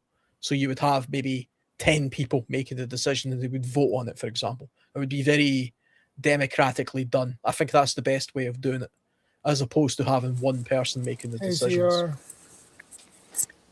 I'm a placeholder for Dill. Yeah. Gil will be back in around a couple of minutes. Disclosure Scotland, that's somebody's put in my comments there what it's called. Yeah, that's what it's called. It's like a civilian thing that you can do. You can voluntarily do to do background checks on a person to make sure that they can work around vulnerable people like elderly or children and stuff like that. You could do that. That would be a sensible thing to do, I think. Yeah. Yeah, I'm sure Gil will sort of jump back in once he sorts out his wind problem. Yeah. Once the wind blows his over. Router is, well, there he is. I'm back. It finally came. Yeah, internet went totally down. Yeah, some things are still down in the house, but this came back up. So we knew you'd come back once you sorted out the storm that's raging outdoors right now. Yeah. Yeah. I'm just going to quickly. I'll be back shortly. I'm just going to nip away to the bathroom. Yeah. Yeah, no worries. Okay, let's see what's going on over here. Yeah, and we have Mike. Yeah, half my stuff here is not functioning, but at least this part here is functioning here. Okay, I do see it over here on this screen. Things are starting to come back up here, and the wind's blowing hard again. Hey, Mike. Hi, you're right. Yeah, it's good to see you again, Mike. Okay, sorry, 1 second. Here. Yeah. Yeah, so with a mag, which seems to be the most common thing out here in the United States as far as a group goes, the most popular, I should say. It varies. People call themselves a mag, but it covers a spectrum of different different types and of mindsets and their outlooks, and so and their different end games. So yeah it's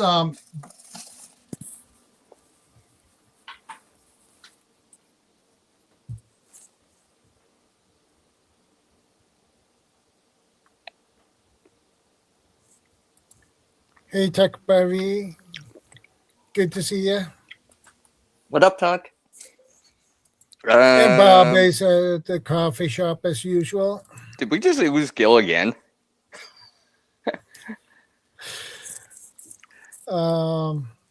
Yeah. Shall we go to the next one? Yes. Gil will just have to catch up to us. Yeah, he froze. MAC or CAG, number 1, Mutual Assistance Community Assistance Group. 2, sizes vary from small to very large. 3, locally based for most members. 4, does not own specific land for member use. 5, generally not found in or near downtown cities. 6, generally no dues or buy-ins are required. 7, easier to join than more formal groups. 8, skill cross-training is often encouraged.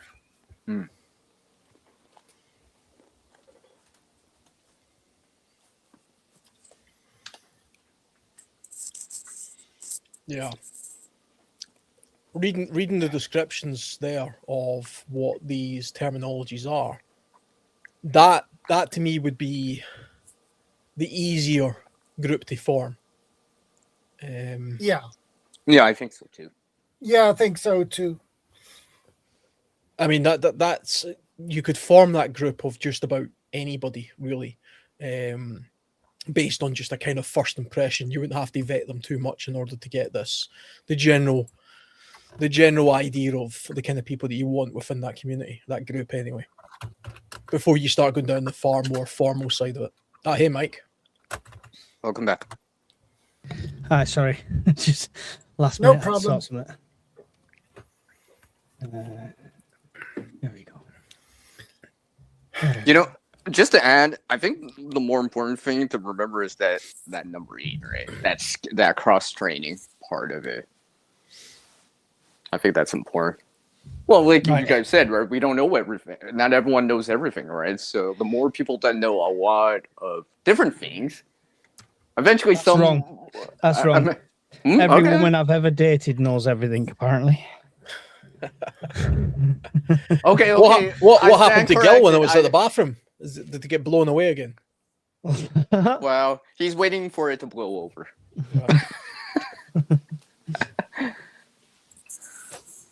Right, where are we up to?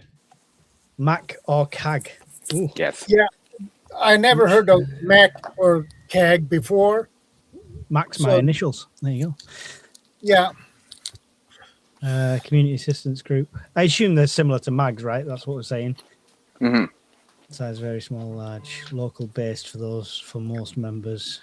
See, locally based. This is the thing what most people struggle with, because prepping and survival is such a niche that for me to find 3 preppers on my street would be a miracle. Yeah. I went camping with Alan, who's like the other side of the country, and do stuff like that. And then we've got our community online. So this is what I was saying before. You can plan as much as you want, but if it all hits the fan tomorrow, the chances of me and Alan working together are slim to nil because we're so far apart. So whether you like it or not, your mag, your group, your community is right there around you. And you've got to make do with what you've got. I mean, really, if you're widely dispersed, kind of the way we are, it's really just a case of we're using each other for information for a particular area. For example, if something was going down in Sweden, for example, that I wanted to get the inside scoop on, Shadow's the man I would ask before just paying attention to the mainstream media.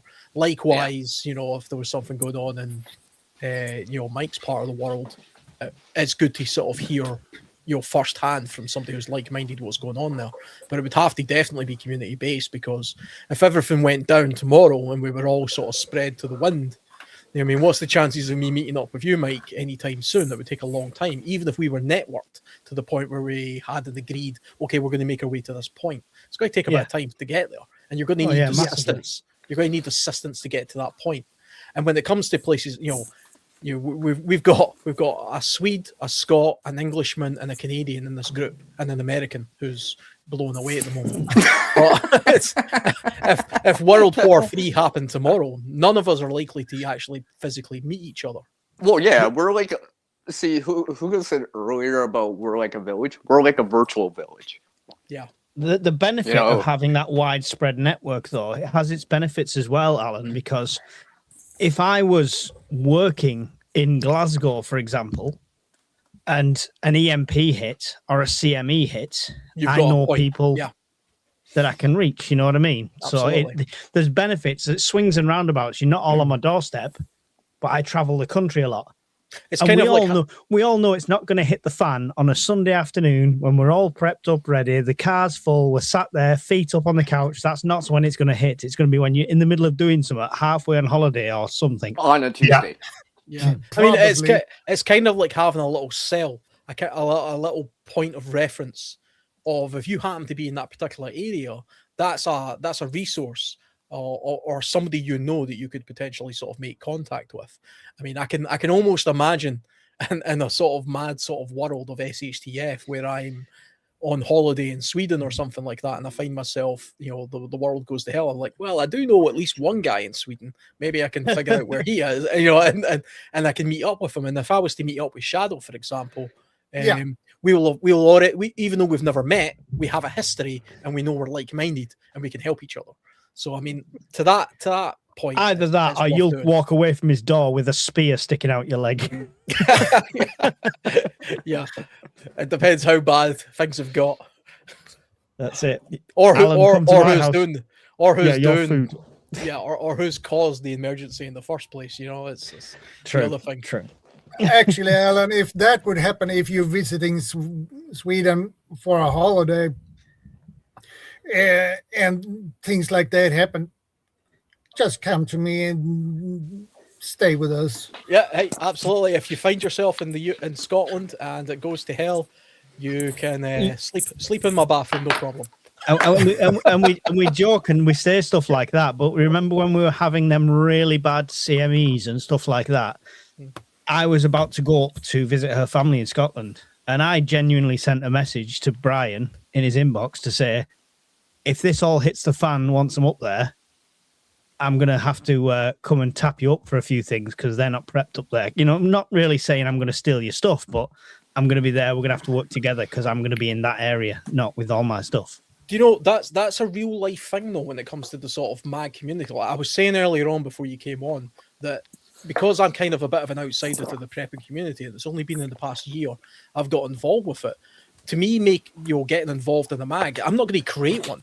I joined one. I joined yours. I joined yours through the Discord. I joined it through the community online, etc. And I'm fully aware of the fact that you have to sort of bring something to the table. And I've got more survival equipment than I would ever need, even from a family point of view. If SHTF genuinely happened and you happen to be in Stirling and you needed stuff, you have a resource now. You know where I live, and it would be a case of, I've got all this stuff, and I would be readily available to give it to you as opposed to just a random stranger, because we already have that connection. To me, we're already part of the group. We're already part of the... And that plays out even without SHTF. Like if one of... I was in... When we came back from the last prepper meet, people know that my missus has a really bad skin condition, and the only thing that helped her was... what's it called? A triple antibiotic cream that you can get. Neosporin. That's it. And she was in a really bad way when we got back, and I ordered some, but it wasn't coming for 3 or 4 days. And then somebody on the group, on the Discord, said, I've got some. I'm this far away from you. I'll be there. And he drove down, dropped it off, and, helping each other out even in peace times. Yeah, that's awesome. Yeah, I mean, so somebody's mentioning something on some of the chat there about certain types of groups, gardening groups and things like that. Here's the other thing. You can create a mag or one of these other sort of, handles that you call it here, max or cags or whatever. You can do it kind of by stealth. You can do it by... If I just went to a random group of gardeners who did allotments, for example, and says, look, I'm a survivalist. You guys are allotment people. I want your knowledge and I'll give you some of my knowledge. Let's create a mag together. They probably think I'm out of my mind and they want nothing to do with me. Maybe that's not the way to go. That's not the way to go. But the way to do it would be to become more involved with what it is they're doing, to become interested in the allotment side of it and become part of that group. And then introduce to them the kind of hobbies and interests that you have and the skills that you have, which is separate from that. And then over a period of natural conversation and natural integration, you're already forming a mag. You're forming it by default. I went to the place that we met up with my zone guys had a meet a couple of weeks ago. We went to the same place with the family the other day, and there was a big canopy set up, and it was Manchester Orienteering Club. And they were going there, they were getting maps, and they were finding themselves around and stuff like that. And I thought, that's really cool, because that's learning map reading. It's a key skill. But you don't even think... I'd never heard of an orienteering club. I never even thought it was a thing until I saw it. Yeah. I mean, orienteering clubs, hiking clubs, walking groups, running groups. You've got gardening allotments. I mean, there are lots of groups of people. This is the one thing that Facebook still has a value for, in my opinion. It still has group as well. It still has group pages, martial arts. Those kind of groups as well. and you can pick out 5 or 6 very particular skilled groups that you think, okay, that's a skill that's worth having and it's close to my local area. I'm going to become involved in it. And then you're already networking yourself. It could be the case that you as an individual, okay, you go on a hiking group once a month.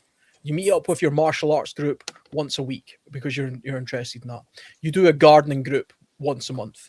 You're involved in 3 or 4 different groups. And the only thing that's separate from you as opposed to all these people is you're the single person. You're the person that's networking them all together. All these people aren't aware of each other. But then when SHTF happens, you're the point of contact for all these groups, and you're the one that can easily network them all together. You know, so you're the person who's weaving it together. I mean, that it doesn't mean you're de facto the leader. It simply just means that you have identified useful groups in your area, and you can sort of bring it together.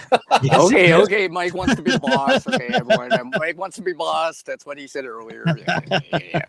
Can I add in something, because I think what Alan is saying is, if you think about it, right, that's the way I would. Well, I am doing it like that, right? I'm connecting with people that have similar interests, let's just say, like gardening, for example, right? So I'm meeting these different gardeners around, right?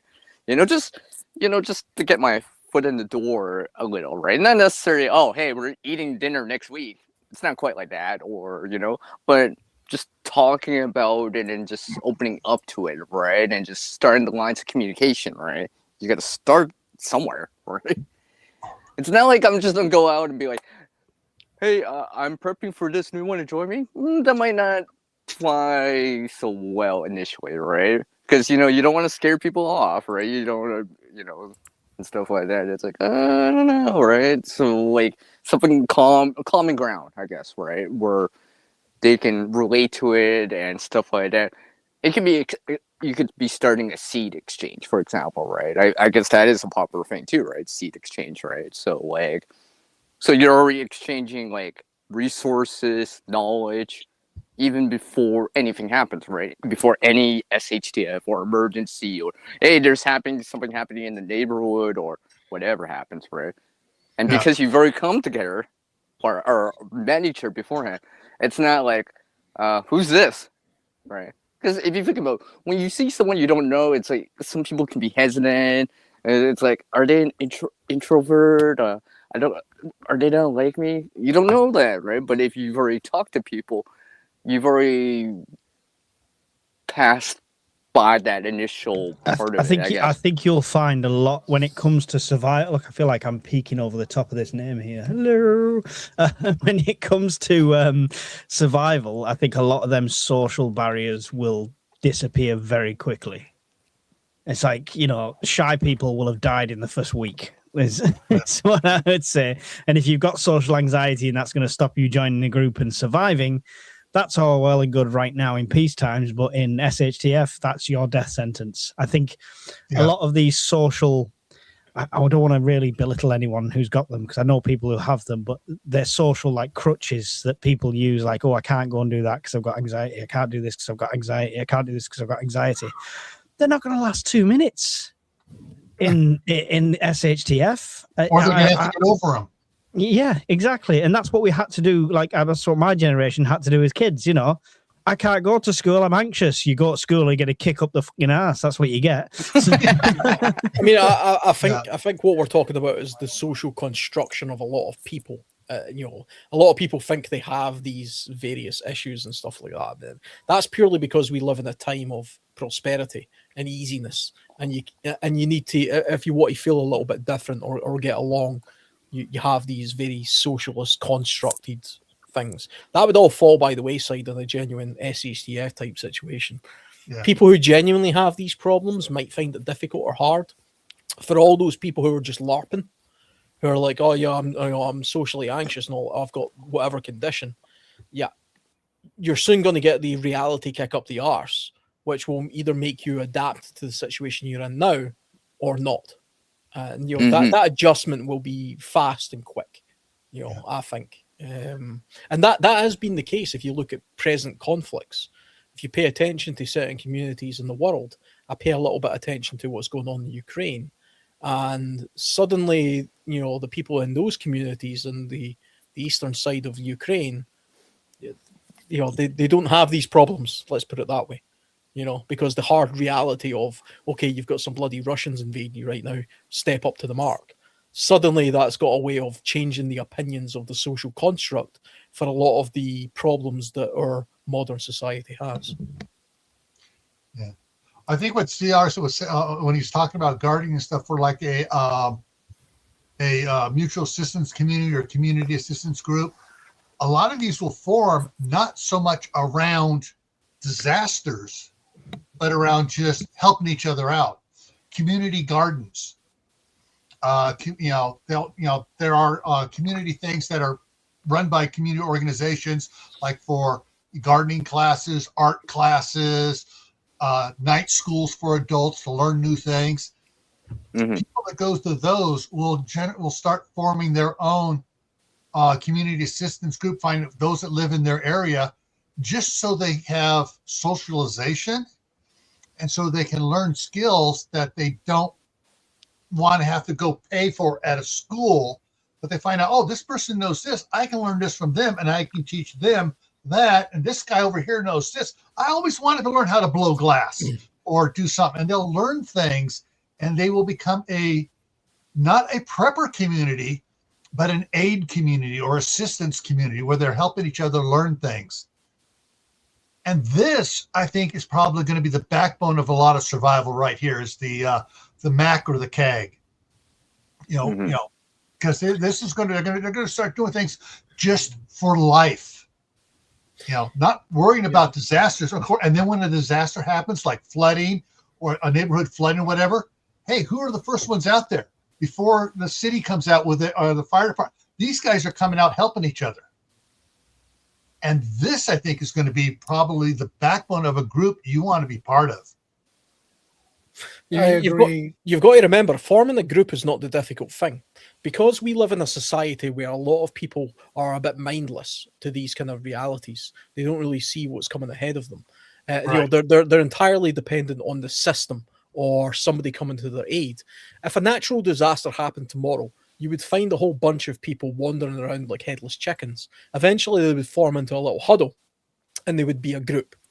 And what they're looking for is somebody to sort of stand up and say, okay, this is what we're doing. They actually want somebody to take charge and take control and tell them what to do, because they need that. That's what they're used to having in a modern society. So that's not difficult. What we're talking about here just now is preempting that. We're talking about actually forming a group before the problem happens, which is that's the whole point of survivalism or prepping. Proactive. It's be proactively looking far enough ahead to try and put ourselves in the best place possible to form a group that isn't just mindless, headless people who want a leader and to be told what to do. We actually want actively involved people who bring something to the table. That's the tricky thing. Yeah. And like we've already alluded to, if we simply put it's okay for us of like-minded people on the internet to say this is what we would do, and as a group we would all sort of huddle together and do this. That's fine, but like Mike said, we're a little bit niche. We're not as common as people as we think we are. Right. we are a little bit spread out in that sense, not just geographically, but I think just generally. And for that reason, I think the best approach is to do something similar to what CR is talking about and what I was talking about earlier, which is integrate with groups that you've identified now to be of particular value or use. And then when the SHTF situation happens, you be the one to be the instigator to say, by the way, we have this skill, but I know of a person or a group who has this skill, and that would be valuable. And if you have 3, 4, 5, 6 of these kind of groups in mind or skills in mind, and they're local to your area, there's your mag. Yep. And you've did it sneakily. All you're doing is introducing people who would otherwise come together anyway, but you've did it in a tactical, thought out, genuine way. You know what I mean? It's not just a random group of headless chickens. You've actually picked the people out prior, and you've nurtured it. You've encouraged it. I could burn down an igloo. Is that a skill? Yes. Mike, The, Mike, It's a gift. It's more of a gift than a skill. You're melting under the pressure here, dude. Oh, And one thing you one need of the to things remember interesting is was back in California there in Martinez, they have on Saturdays during the summertime, they have the peddlers fair, which is more than just a peddlers fair. And on Sundays, they have the farmers market. But you'll see people who are skilled in leather working or woodworking, have their little booth set it up. And you'll see the ones that have skills and learning skills are connecting at the peddlers fair. And whoa, Sunday, who's back there again for the farmers market? The same, connecting with different farmers and different things. There was one group of one farmer's booth there that all they did was they had olive orchards, and they did olive oils, and they had all these different type of olive oils that had stuff added to it already, and seasoned oils and stuff. And it was all cold pressed oil. They were open to what they did, and they actually were having classes offering at a different time to teach people how to do oil, how to do olive oil, how to press it.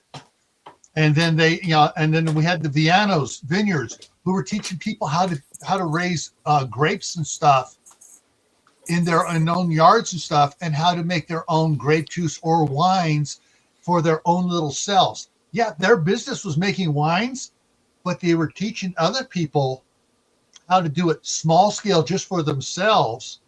And what they do, they developed a following that, the people know how to make the wines now, but Vianos has this better Marlot. I can't do a Marlot, but I'll go buy the Marlot from them and I'll make whatever it is that I can make on my own. And they start connecting, and the community ties together for little skills, like you were saying there, Alan, about connecting different groups together. And all of a sudden you'll find out that some of these groups you're connecting together, people in those groups know each other already. And that'll bring a tighter group together with people sharing skills beforehand. Yeah. I mean, if you conscientiously network a particular group of people together, and you do it with purpose and you do it with meaning, you're going to get a lot further than just hoping that this naturally comes together. And it's far better to have a group of people based on a connection, a personal connection to begin with. Now, that's, for the most part, that's probably people who you work with. Now, I can look at the people I work with, and I work with a couple of hundred people. I can identify maybe 6, 7, or 8 people in that group who have a particular interest or skill, and I'm relatively friendly with, and I have that personal connection with them. So there's a possibility of including them in my mag should I need one. I've got a couple of neighbors that I occasionally speak to. They've got a particular trade or skill. Okay, I can now introduce myself to them on a more personal level if something happens and say, okay, this is a situation, you have this skill, I know you personally, kind of. And that breaks down that barrier. Earlier on, when we were talking about the lone wolf, the problem with the lone wolf, if he's entirely anonymous, is he's entirely anonymous.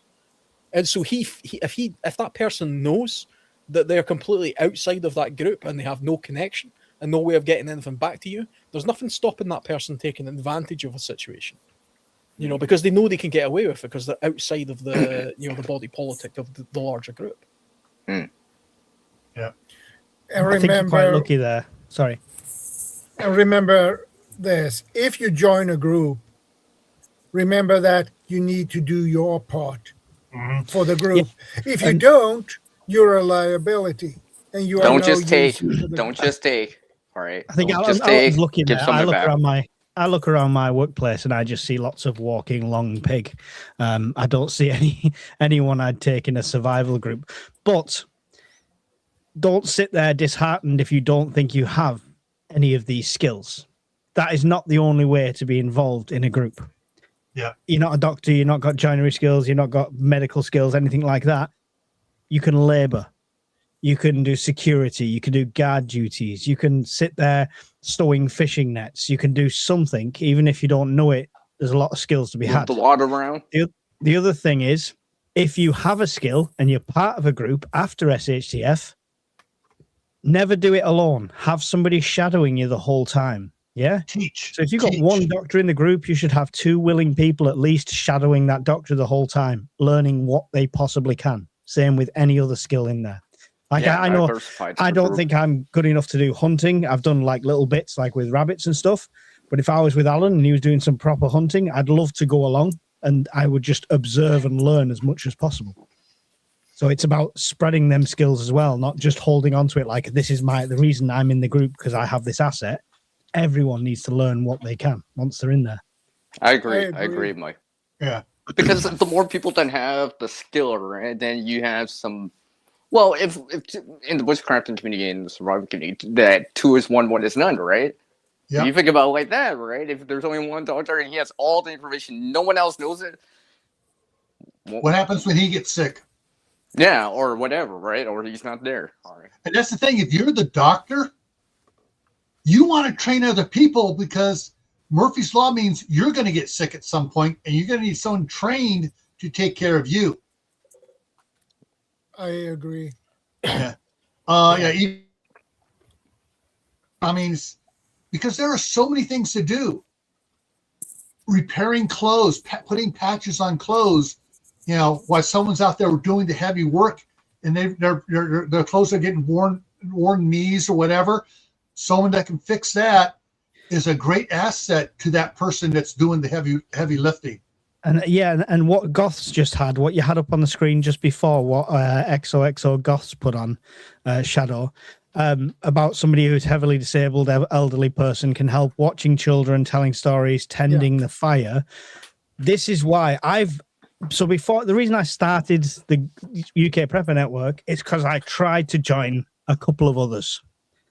One was very, have you got this kit? Oh, you bought the wrong bag. Oh, you've bought the wrong kind of knife. And it was very keeping up with the Joneses kind of thing.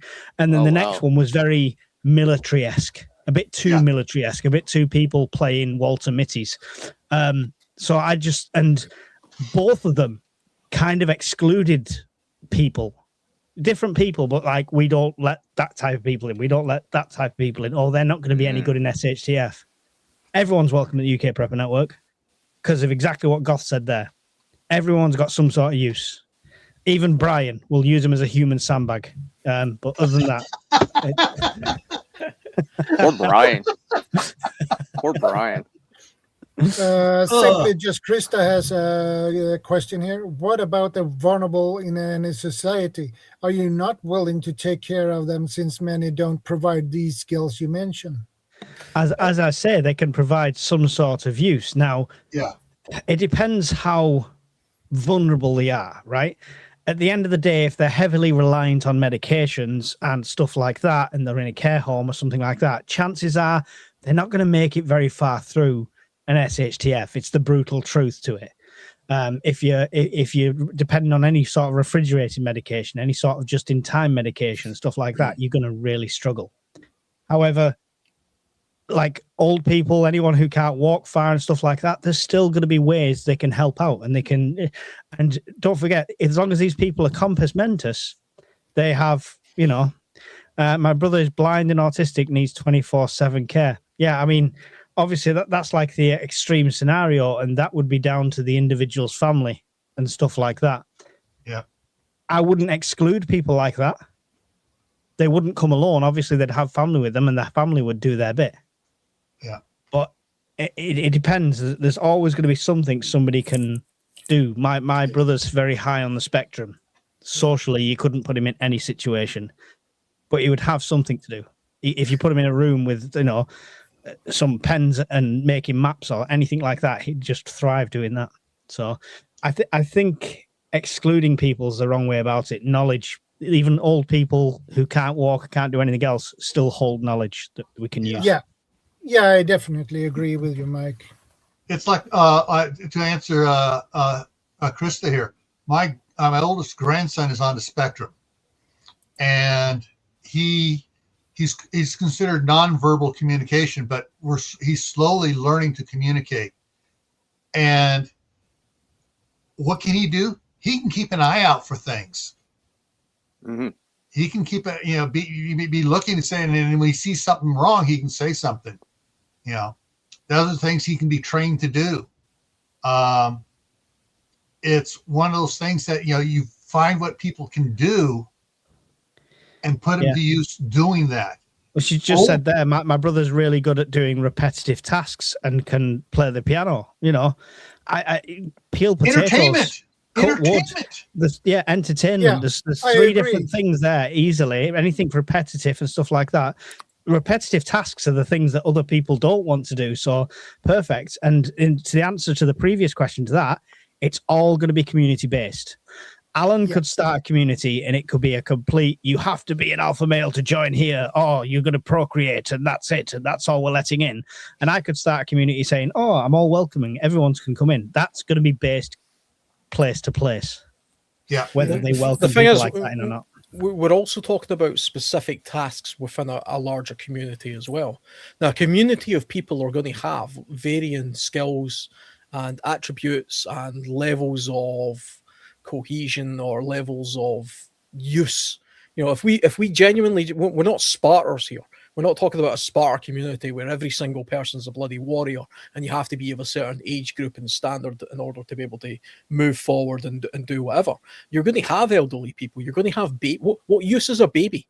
A baby has no use whatsoever, apart from the fact that becomes the future of your entire society. You know, what use is a disabled person? Well, a disabled person is the relative of a person who's not disabled, presumably. And if they're part of that family in that community, well, then that's what they're bringing to the table as well. Now, I could lay out my list. Let's imagine we're something's happened and we're all in a sort of audition here to join a mag right now, and I'm trying to convince you guys that I should join your community, and you're vetting me right now, and I say, well, you know, I don't trust his accent, guys. I don't trust his accent. Let's not let him in. Yeah. All you guys are the ones with the accents, not me. I don't know what that's all about. But I could sit here and say, well, I'm this, you know, I'm a survivalist, I'm a hunter, and I've got this skill, and I do this, and all blah, blah, blah, blah. But also, let's say I've got a son who's in a coma. I don't, by the way, but just as an example, let's say I've got a son who's, he can't do anything at all, nothing at all, has zero, can't contribute a thing. But he's important to me, so you don't get me if you don't get him. But the care of that person falls on me initially. Yeah. And then if I become part of that community and I bring something to it that's of value, then I think I deserve a little bit of shared, a bit of shared sort of care from the rest of that community for the more vulnerable parts of our community. And that's a humane society. Yeah, which is what we want. But the other brutal side of that, to take it on the other foot and play devil's advocate for a second, is if that's somebody who needs medication's a finite resource, do you then as a community elect to use up that medication on that person who is also not a major contributor? Yeah, these are the difficult questions. Yeah, that's definitely the hard rock place. A question like that, though, I mean, we're talking about hypotheticals now, but let's say, for example, I've got a diabetic child, right? Type 1 diabetes. He needs insulin. And you guys are a group of 50 and you have, for some reason, a bunch of insulin, right? So you've got a stockpile of it. And I'm trying to convince my way into the group because I feel I can bring something to the group, but I also need that insulin. And you guys are thinking, okay, yeah, we bring this guy into the group, he's going to bring X, Y, and Z, but he's also going to run through our insulin pretty quickly because he's got a child that's dependent on it. And, you know, we've got one other person in the group that's got diabetes and we think, you know, he's probably more valuable. I think we're going to exclude that person. Sorry, we feel your pain, but the answer is no.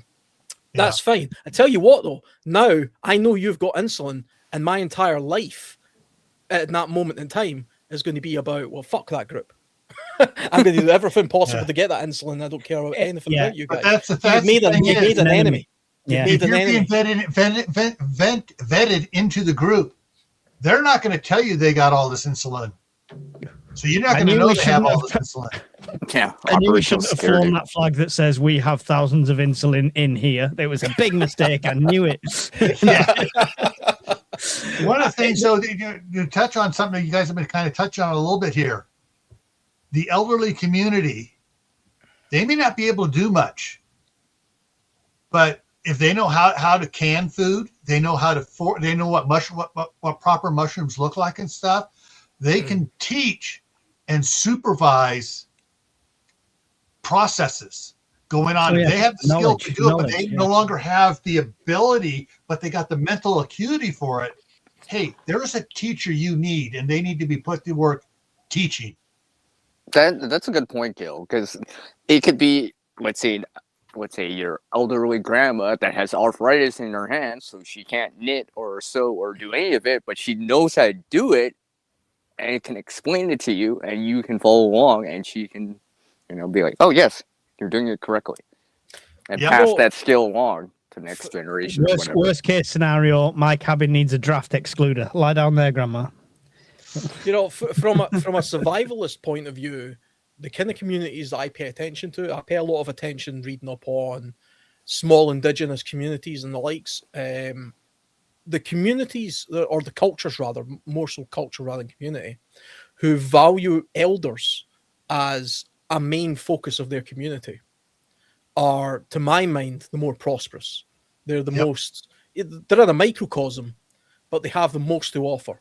And it's only, sadly, for whatever reason, Western communities, whether it be in North America, most of Europe, the UK, and countries that are associated with basically Europeans. It's actually, Americans are basically Europeans. Sorry, guys, you're really just a colony. But well, that doesn't include me. You've inherited this problem of we exclude our elders. We look down on them.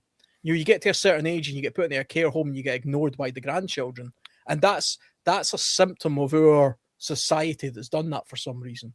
But if you look at indigenous groups throughout the world, whether they be the Sami or the Aborigines or the Native Americans, they value their elders. They're revered.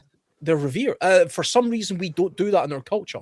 I genuinely don't know why we moved away from that, because in the pagan days, we did do that, and then we moved away. It could be religious that's caused that. The laziness. It could be something. Do you know? Do you want me to tell you what's caused that? So people are revered because they're old and they've gained knowledge, right? And wisdom. Wisdom comes with age. We all know this, all right?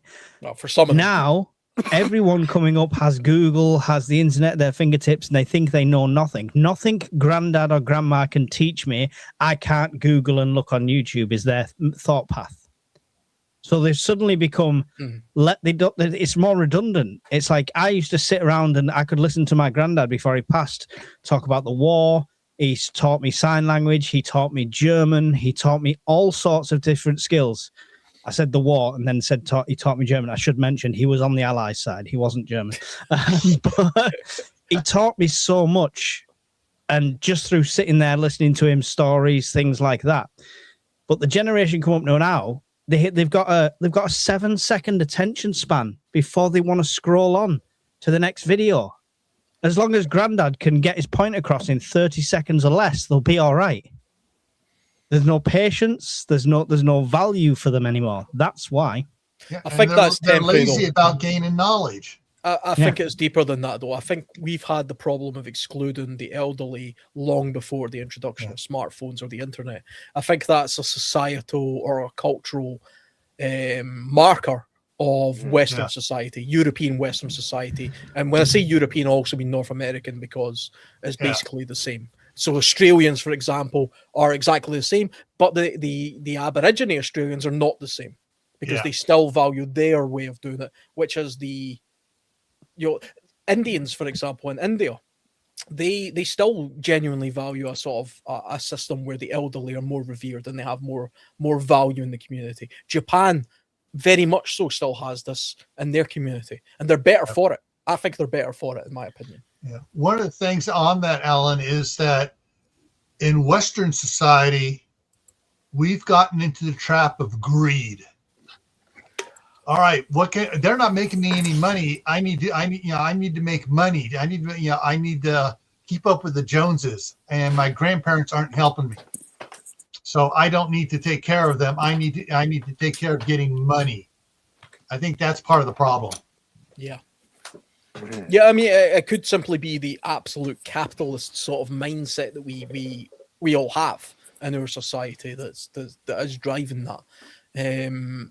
I suppose when you do look at sort of indigenous communities or more tribal-based communities in the world, they are less capitalist than we are. That's definitely for sure. There's more of an individualistic mentality towards us, you know, than most other communities. But a lot of people think that's because of the expansion of larger urban areas. That's not so much cultural. That's more simply to do with you could live in London. You could live in a flat in London for 30 years and not have a clue who your neighbor is. That's normal.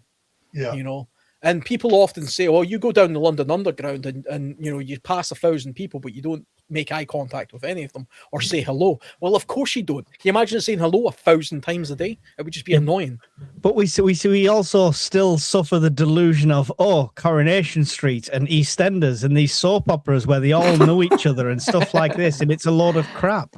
Well, there are still small communities, you know, village type size communities, or you know, very small town communities where I think they are a lot more hospitable towards each other and a lot more, you know, active in each other's sort of lifestyle. I mean, it's not quite the Archers for anybody who listens to Radio 4, where everybody knows everybody's business. I don't think communities like that really exist to any real extent. I mean, the town that I live in just now has a population of 2,000. I know 3 of my neighbours. You know, that's about it, really. I've only lived here a few years. And I know 3 of my neighbours by name. I know what they do as a job, but other than that, I don't know anything else. But we don't have religious communities anymore where everybody meets in one place every Saturday or Sunday or whenever it is. We don't have these social groups anymore that we once had when there was a lot less of us. The problem is there's so many of us nowadays. It's hard to be more of a tight-knit community when there's literally 1,000 people who live within your immediate vicinity. Yeah. But then Japan, like I say, that's a very populous country. They managed to do it, you know. However, Japan is slipping. They're slow. Japan is slowly slipping away from that. And I've seen several videos talking about how it's getting. They're falling into the Western trap. Well, that's it. It's the Western trap. Do you know the only thing that's contaminating Japanese society is our society? Take that, you bastard!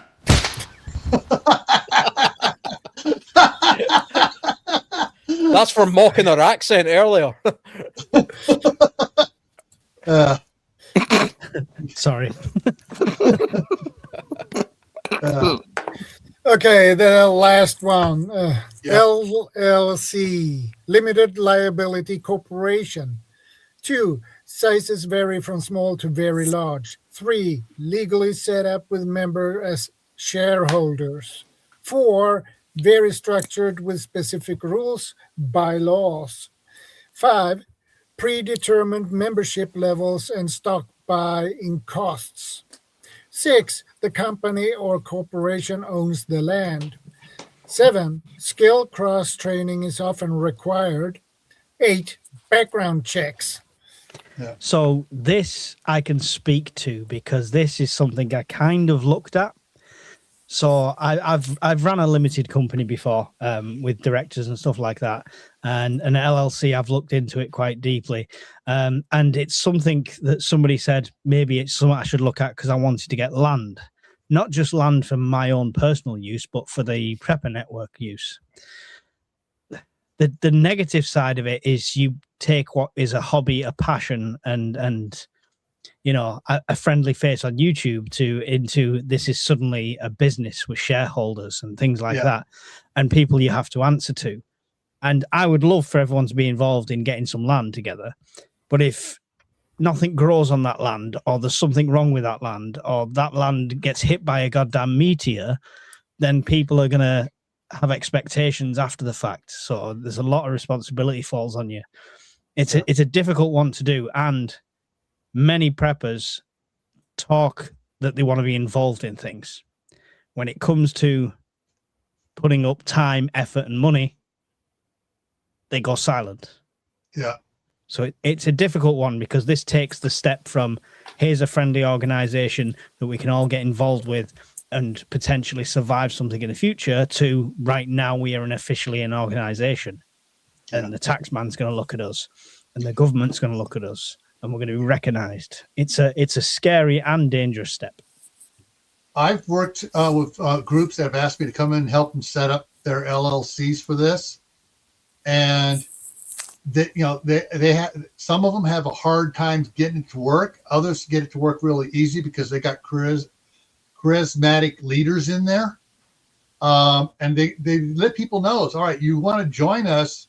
Yeah, you spend one Saturday a month we have meetings, and during the summertime, there is going to be one weekend a month during the summertime where everybody has to come out to the property and work. That's part of it. You don't come out and you don't work, you get kicked out and you lose. And there's a penalty of shares that you lose when you get kicked out. Some, like I said, some of them will work real well. Others are really struggling to get along. It has to do with the mindset of the people willing to join them and willing to do what they're going to do. And it's that dishing out of the punishment side of things that you're talking about that it's kind of puts me off. And people put me off by saying it's also my reputation on the line. If people invest in me, say let's say collectively as a group we raised, I don't know, 60,000-70,000 pounds, and I struggled to find a decent piece of land for that. So we ended up with not the best piece of land at 50-60 grand kind of thing. Then that onus falls on me. And then, or that we don't find land at all. And then people start saying, oh, well, I've put money into it and there's no land because you've not got enough investors or what have you. There's so much on there, and it's so easy to get a bad reputation. People think, oh, he's just after our money. Well, it's not the case. So this is why I've not followed it through with that, because as much as I've had people message me going, I'd like to be involved, I will give you X amount of money, etc., and do all this, there's not enough of them to make it a viable option. Yeah. Most of the ones that I've worked with that have actually worked were already an established MAG unit or something where they had like 50, 60 members already. And they were, and so they had a already existing formula, but they didn't have land. And that's why they formed the LLC, is so they could buy the land. You have 50, 60 people coming in, and then they start to buy the land.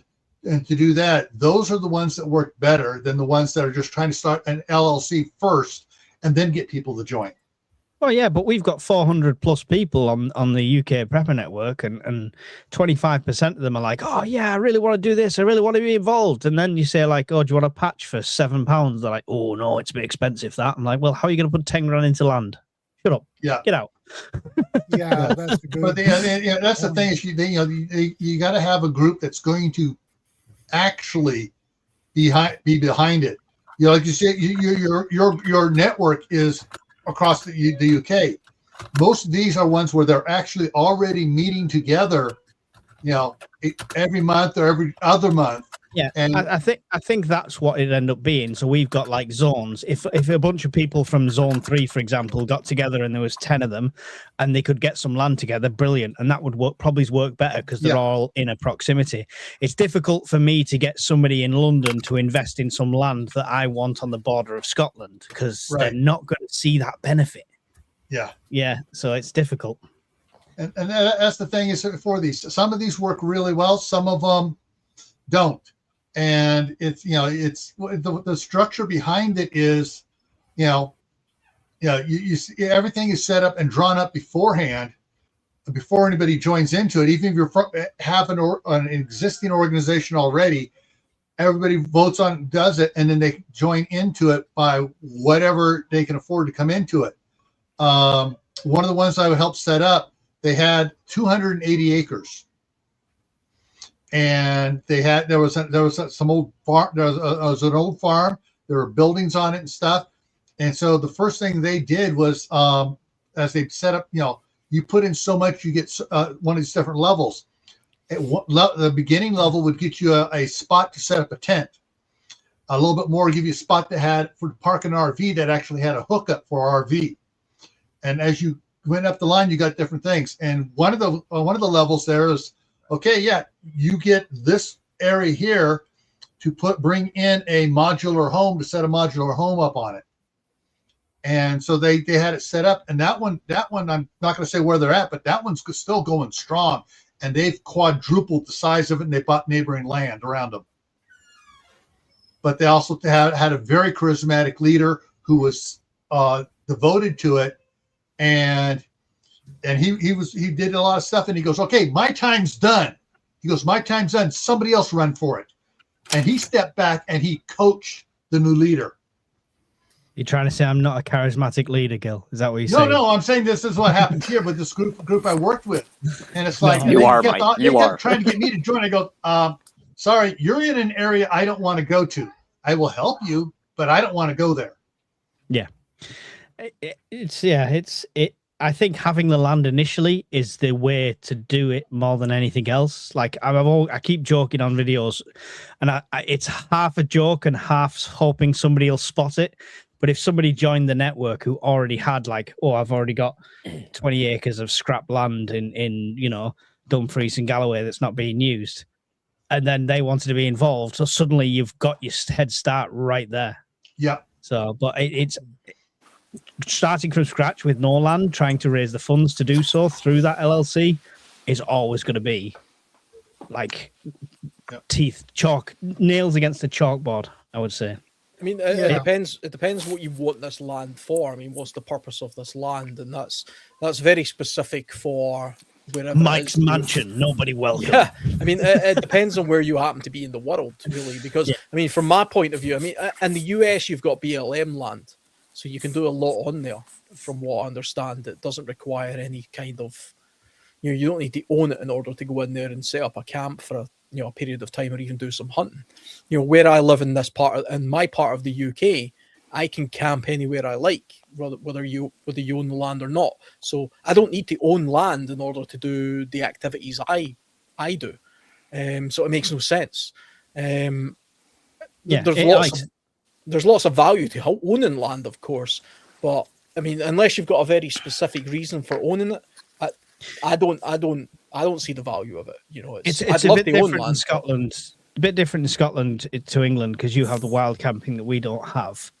My benefit to owning it would be security more than anything else, because if you've got the right to have it, develop it, put a fence around it, even put lots of brambles around it, stuff like that. My idea would be setting it up as what was essentially be like a off-grid holiday park, and preppers could come and stay in the units anytime they wanted, do the skills workshop, stuff like that. But when it hits the fan, the units are full, the gates are closed, the roads are blocked, and you're in a secure environment. When you talk about land you don't own, you're always taking that risk of bumping into the 3 out of the million people who think, I'm just going to bug out to the countryside. Yeah. You've not really got as much. You can't pre-prep that land. Yeah. And it's the pre-prepping of the land that I think the ownership gives you the ability to do. I mean, some of that. You could drop a little cash, but you couldn't sink a giant container and have a log cabin there, could you? Yeah. I mean, I could definitely see the value in. I mean, because in an SHTF situation, I couldn't care less who owns the land. If there's an area that I'm going to inhabit, I'm going to inhabit it. But I can see your point, Mike, where let's say you owned a campsite or a caravan site or something like that, and it was open to the public, but you prioritize people of like-minded sort of thinking. And you literally said within that group of people, look, if it ever went to hell, this can be your point of this is our ROV, this is our rendezvous point. So come here, bring your family, bring your skills and your resources, and we all congregate in this one place. And I close the gate and I shut the we draw up the barricades, and as a community we work together. I can see the value in it from that point of view. Yeah, that's exactly it. And like I say, the benefit of doing that as two separate things. So in peacetime. So, Alan, you've invested and you've got what essentially looks like a static caravan or a container, whatever it is. You've essentially got a little 3-bedroom family home on this land with your own areas around it and stuff like that. And it's got a river and all this lovely stuff. Through peace times, you could go there every weekend if you wanted. You could take the family there. You could take the kids there. You could have it as meets, or you could just do things on your own. So it's two strings to the bow. There's definitely value in it. I mean, I imagine there's two things that probably cause hesitation from people. Like you say, the reluctance to certain people within the community to invest in something like that. One of them being, I imagine they either just don't have the resource to do that, and that's why they avoid it. The other one being, we've all heard stories about there are genuinely prepper communities out there that have bought like nuclear silos, and they develop them into sort of like units that can house 200 people. And then kind of like a timeshare, they say, okay, you buy this unit, and then in the apocalypse, you come here, you know, your 200 grand that you invested in, if you can get here. Your unit. Yeah. If you can get there.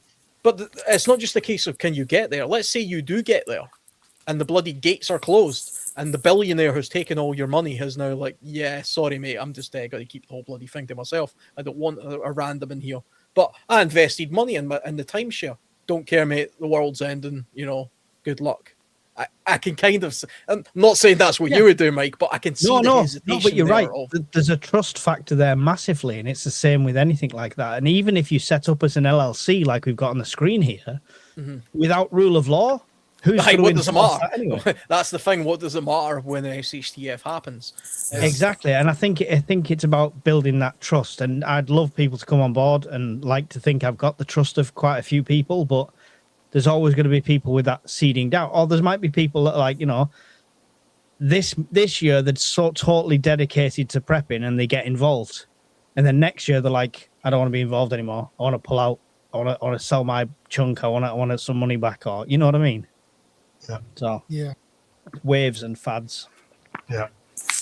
Yeah. I like you saying about the silo and the locking the gate on everybody. Problem is, I mean, you know, the person that does that is suddenly going to realize, wait a minute, all the skills these other people had that I was accounting on, now I don't have those skills. And I've seen people talk about this before. It's like, if people are there doing stuff and visiting and doing things all the time there, it's going to be kind of hard for them just to suddenly lock down and lock everybody out. Yeah, but I mean, they could selectively do it, because what we're talking about here is the ARC concept. Yeah, that's what we're talking about, the ARC, right? So let's say you develop a site, and as a prepper community, you say this is our ARC, and there's 100 people who have invested in this collectively, but it's always effectively going to be owned by one or two people. That person who owns it is effectively the gatekeeper of that place, and everything else is just based on contract. Now, that person makes close friendships with, say, 10 people out of the 100, right? And then SHTF happens, he's going to allow the 10 people in, and all the other resources and things there are, no, you cut the other 90 people off. But again, and that's based on what they think they can do. If the guy that's coming in is bigger and scarier and more well armed than you, then you might not be cutting them off. They might be cutting you off. With the land issue, with somebody owning it individually, I always said if I went down the route of that, I would put the land in a deed in a trust name under the group's name. Yeah. So it would be like, it's almost like when you get companies that are employee owned, the land would be owned by the group as essentially as a trust. So it can never be sold on as a private individual. Right. And that's like with the LLC. You know, the land is owned by the corporation, not by an individual. Mm-hmm. But you can do the same with a trust. Yeah, you can do the land. You can do a land trust, an S corp. Yeah.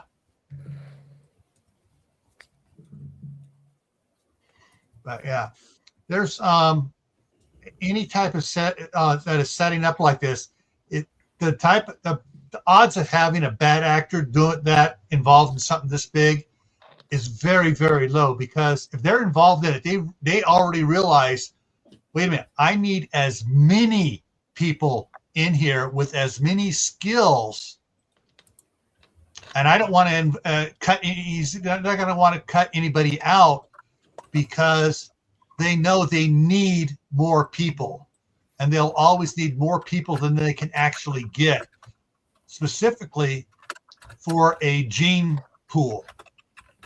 anyone smart enough to set up a silo up for that is going to know he's going to need a gene pool.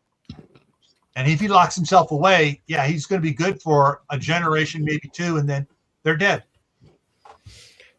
Yeah, I mean, I'm only sort of like thinking that you guys seen the movie Homestead? That was No, I've heard about it. I haven't. I can't. Was it on Netflix or something? I think so. Yeah, I couldn't remember the name. I will not watch anything on Netflix. I couldn't remember the name of it, so I quickly looked up. It's called Homestead. Yeah, and that's effectively a post-apocalyptic type drama of a situation that we're kind of talking about here, where somebody who's got a lot of money has a big house and lots of land, and what they did is he employed preppers and ex-military people to effectively, in an emergency situation, they would all congregate to that one area, and then they would set up a micro community. And that's what happens. An emergency happens, and all these preppers congregate in one place. But what you also find was, in this movie, you ended up with a bunch of people outside the gates wanting to get in. And these preppers were sort of holding them back, saying, no, you can't contribute enough, and you're not part of the group, go to hell. And the whole premise of the movie was, who should we let in and who should we not let in? It's a Christian movie, so eventually, spoiler alert here, they kind of let everybody in eventually. And there's a series now as well. Yeah, well, is it really? Yes, it was a good film actually, but they let everybody in, and those people end up having more value than what was otherwise, portrayed. Personally, that to me, that's kind of open borders, and I don't think it would really work. But I see the argument, I can see the point of it. And that's also highlights the danger though of this idea that a bunch of preppers can get in one place and say we'll have this community and we'll control it, because you're going to have outside influences.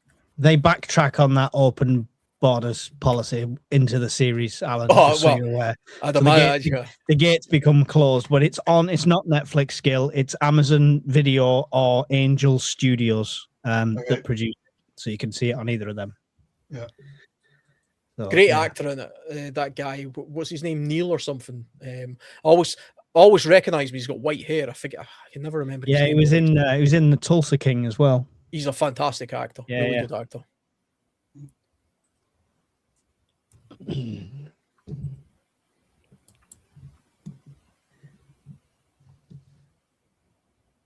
Yeah, just reading through some of these comments as well. Some people echoing some similar things. Mm-hmm.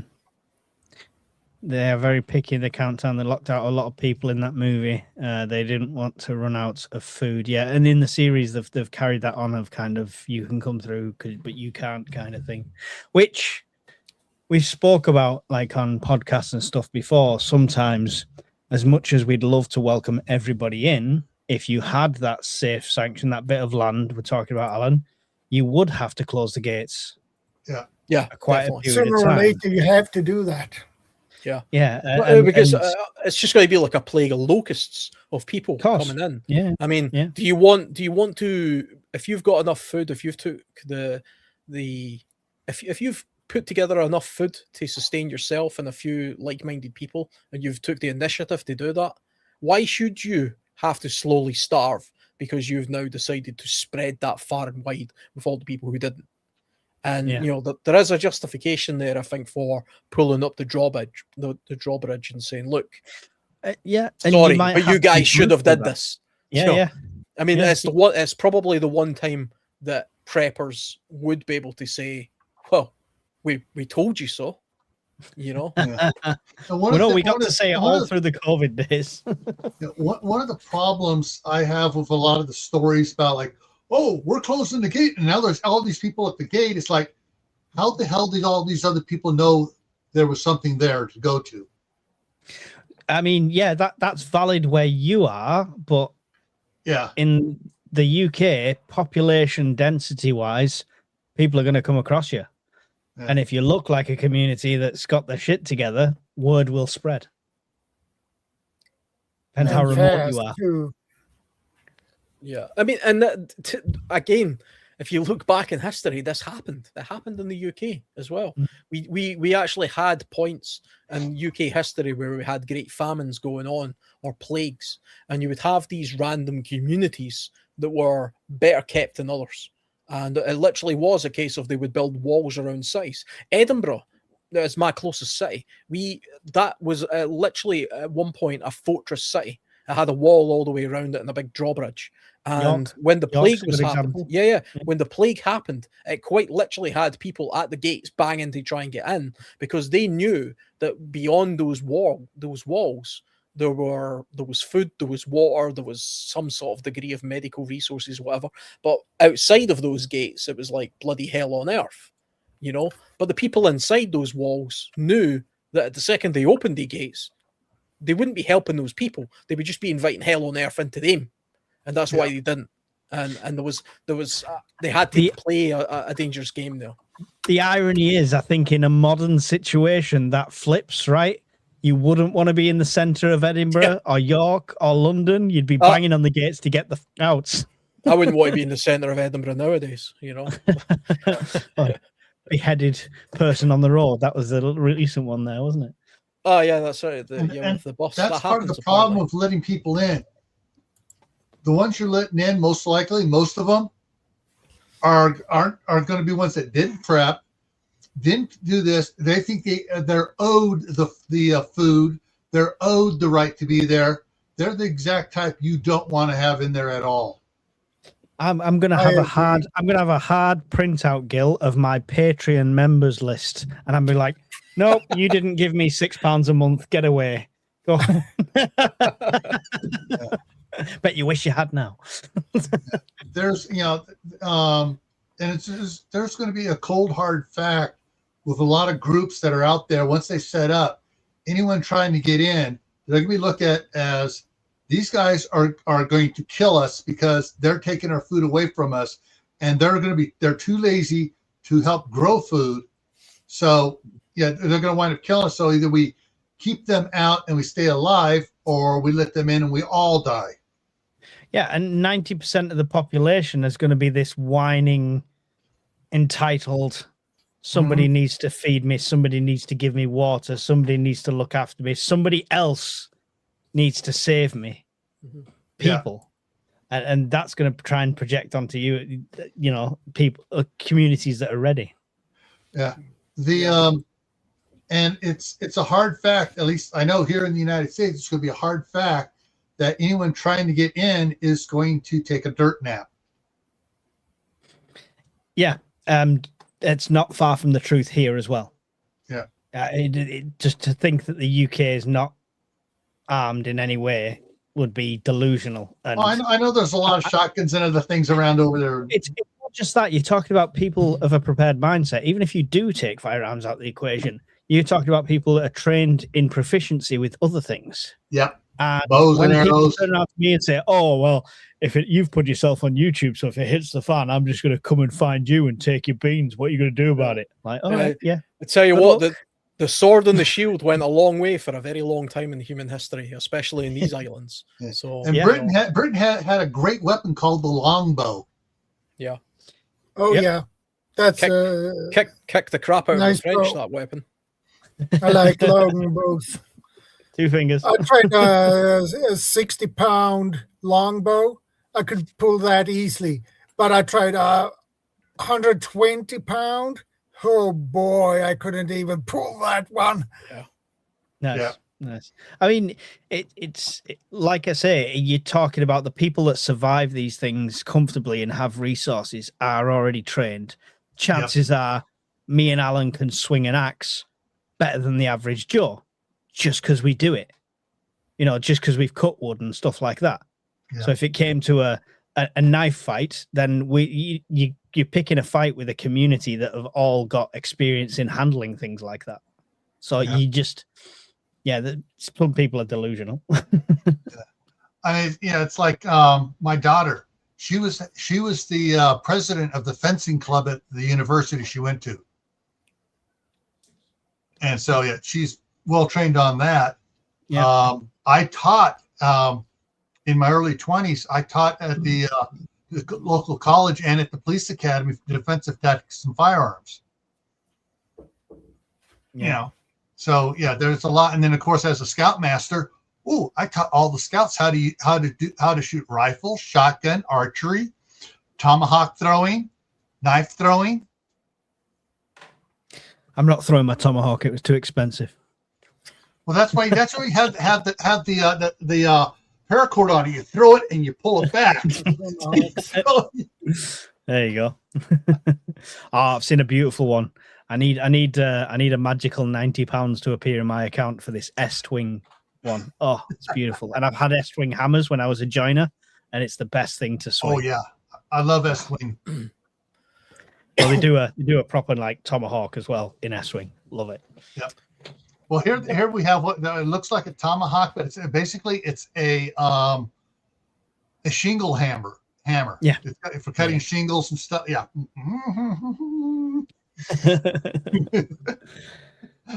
Choppy chop.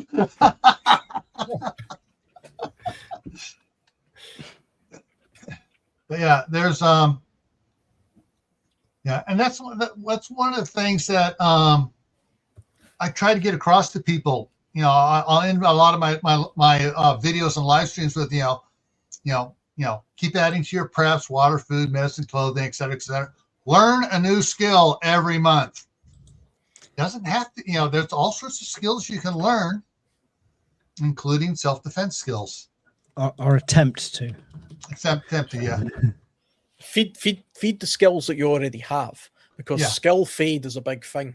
I find myself thinking, I know how to do that, but I've not done it for years. I wonder how proficient I am at it now. And then when I go into the woods and I go and practice that skill, I realize I'm pretty rusty. You know, the skill that I think I've got in my head doesn't quite match the skill I've got in the real world when I actually try and put it into practice. So I deliberately now put myself in a position where I go out and I practice a couple of skills. Well, if you have I just haven't done practiced for a while. For a very long time, it's in your muscle memory. So yeah. It's a real thing. It's a real. I mean, even when it comes to something as simple as foraging, I found myself today actually walking around with the dog and taking a look around and identifying a few edibles because it's springtime now, so this is a good time to sort of identify things that are coming up. And I'm looking at things and thinking, I can't actually remember what this is called. That's just because skill fade has. I've not paid attention to it for a long time. So you have to get out there and you have to can't remember if that mushroom's poisonous or not. Yeah, not 100% sure. I've just put the 2 links in the chat for the S-Twings. It's not an affiliate link or anything like that. It's just for you guys to have a look at. And obviously, if anybody wants to buy me one for my birthday, feel free.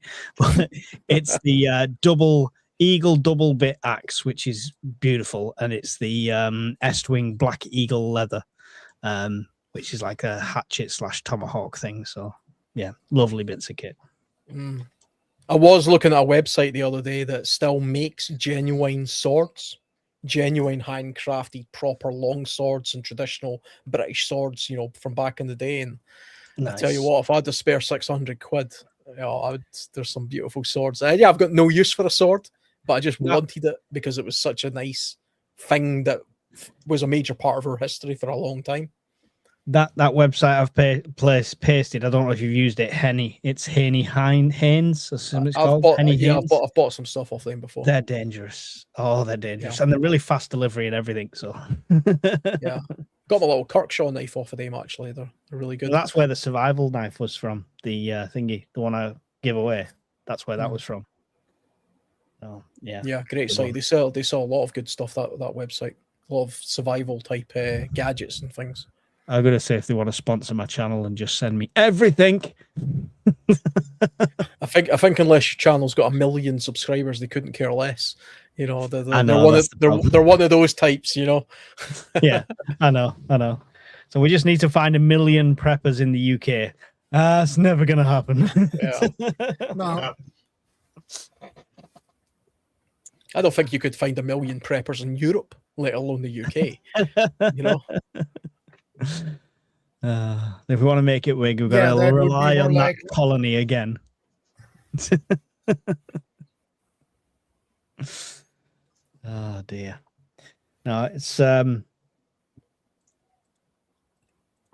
with this subject, I'd love to know, you might have already done it at the start, who's got something in place they think ready for a mag situation, or who might end up being a lone wolf through circumstance.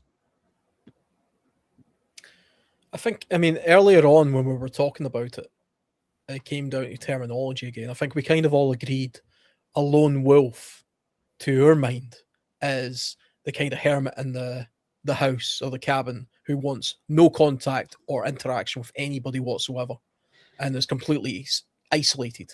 And that person eventually is going to fall foul to his own demise. Yeah, in a short period of time. In that context, but I would also argue that a lone wolf could be a victim of circumstance.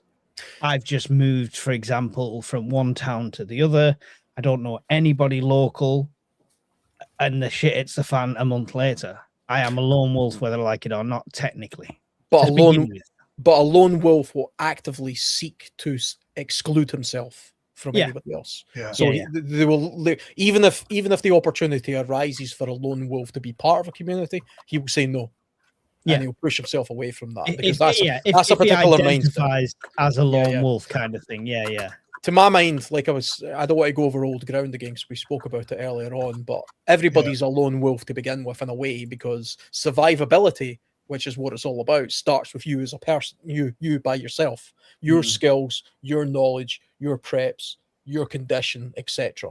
And your then ability to act in a crisis. Yeah. And then it expands out to your most immediate surroundings. So the person in your household, and then your neighbors, your family, etc. And it kind of expands out to a community that way. And then to me, I use the example of, as a survivalist type person, survivalists are lone wolves by nature. We're very much, we don't like to hoard a lot of stuff. And my instinct as a survivalist is always to flee rather than to stay put. To take my skills and bugger off and be away from the situation. But in the real world, I understand that as a community, as a person in this world, that's not practical. You have to be part of a community. You have to be more part of a mag, if you like. And so actively getting yourself involved in discussion or debate and aligning yourself with like-minded people like we're doing just now, whether it be joining sort of like the UK Prepper Network on Discord and having that discussion, that contact, or speaking to people on the internet, or joining other groups, whether they be orienteering groups or hiking groups or martial art groups, and networking by stealth, which is what I'll call it from now on. Networking by stealth is how I form my mag. Yeah. I think now, if something genuinely happened in the world where I had to rely on a mag of people, I think with the couple of neighbors that I've got, the 2 or 3 people at work, 1 or 2 people from each of the kind of clubs, if you like, or groups that I'm involved with, in martial arts and hunting and survival type, outdoor type pursuit things and other sports. I think between all of those things, I could probably pull together 10, 15 people that I could call comfortably a mag, and we would all mutually benefit each other, and it would be local. That's the key. I mean, because as much as it's great to be part of a mag, an online mag with you guys, Sweden, American, English, nowhere near where I am, so it's great for knowledge and it's great for the wider net, but locally is where it's at, and that's where you have to be, Yeah, I agree, especially like if you're thinking of lone wolf as a choice, like I am a lone wolf, I am Rambo, I'm going to take them on them all.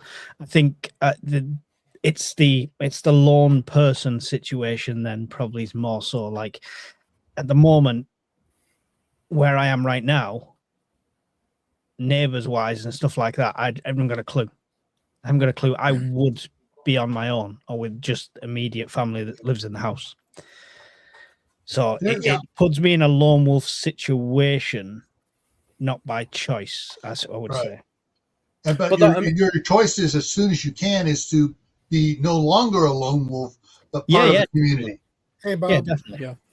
Hey, Bob. Hey, Bob. Back from the coffee shop. Yep. All done. One of the things for Alan is one of my favorite authors, Jerry Ahern, who I actually met years ago. His series of books called The Survivalist. In it, he puts out what he called the Survivalist Creed. I will survive so I can make my family survive. My family and I will, so we can make our friends survive. My family and friends will survive so we can make our community survive. Myself, my friends, friends, and that will survive so we can make civilization survive. Yeah. So it builds from the one and it builds up. And so you're going to survive. You're going to make your family survive. You're going to make your friends survive. Community, and that was the idea that he put out in his books of the Survivalist Creed. Yeah, I mean that's the overlapping aspect of it. I mean, to my mind, we are alone. We're all alone. Yeah. Right? You start with the number one. You have to start with the number one because that's where everything starts. And this idea of dependency or belief that, well, there's other people in a community, even if you've got the best formed community going, say you're Amish or whatever, or Amish, however it's pronounced, and they all have their own skills and you live within that community. Each one of those individuals, though, has a particular set of skills as well. And they hone them and they practice them because they realize the value in having individuality, right? Being a survivalist or a lone wolf isn't entirely about individuality. To me, it's about exclusion. A lone wolf excludes people, and he goes out of his way to exclude people, and that's what makes him a lone wolf. And some people genuinely think that's a good policy or a good way to be, and for them individually it might be for a period of time, but all of us agree that it won't last. That person's going to break a leg or have to sleep at some point type thing. A survivalist and a prepper, I mean, they're very much the same thing, but to me they're also very different. A survivalist relies entirely on skills. That's their priority. It's not a reliance, it's more of a where do we start. My entire premise is I go by the notion of skills always. A prepper will go by things, stuff, and how to use them, best utilize them. Both of these things, one is no better than the other, but both of them have a very particular ideology. It's an ideology.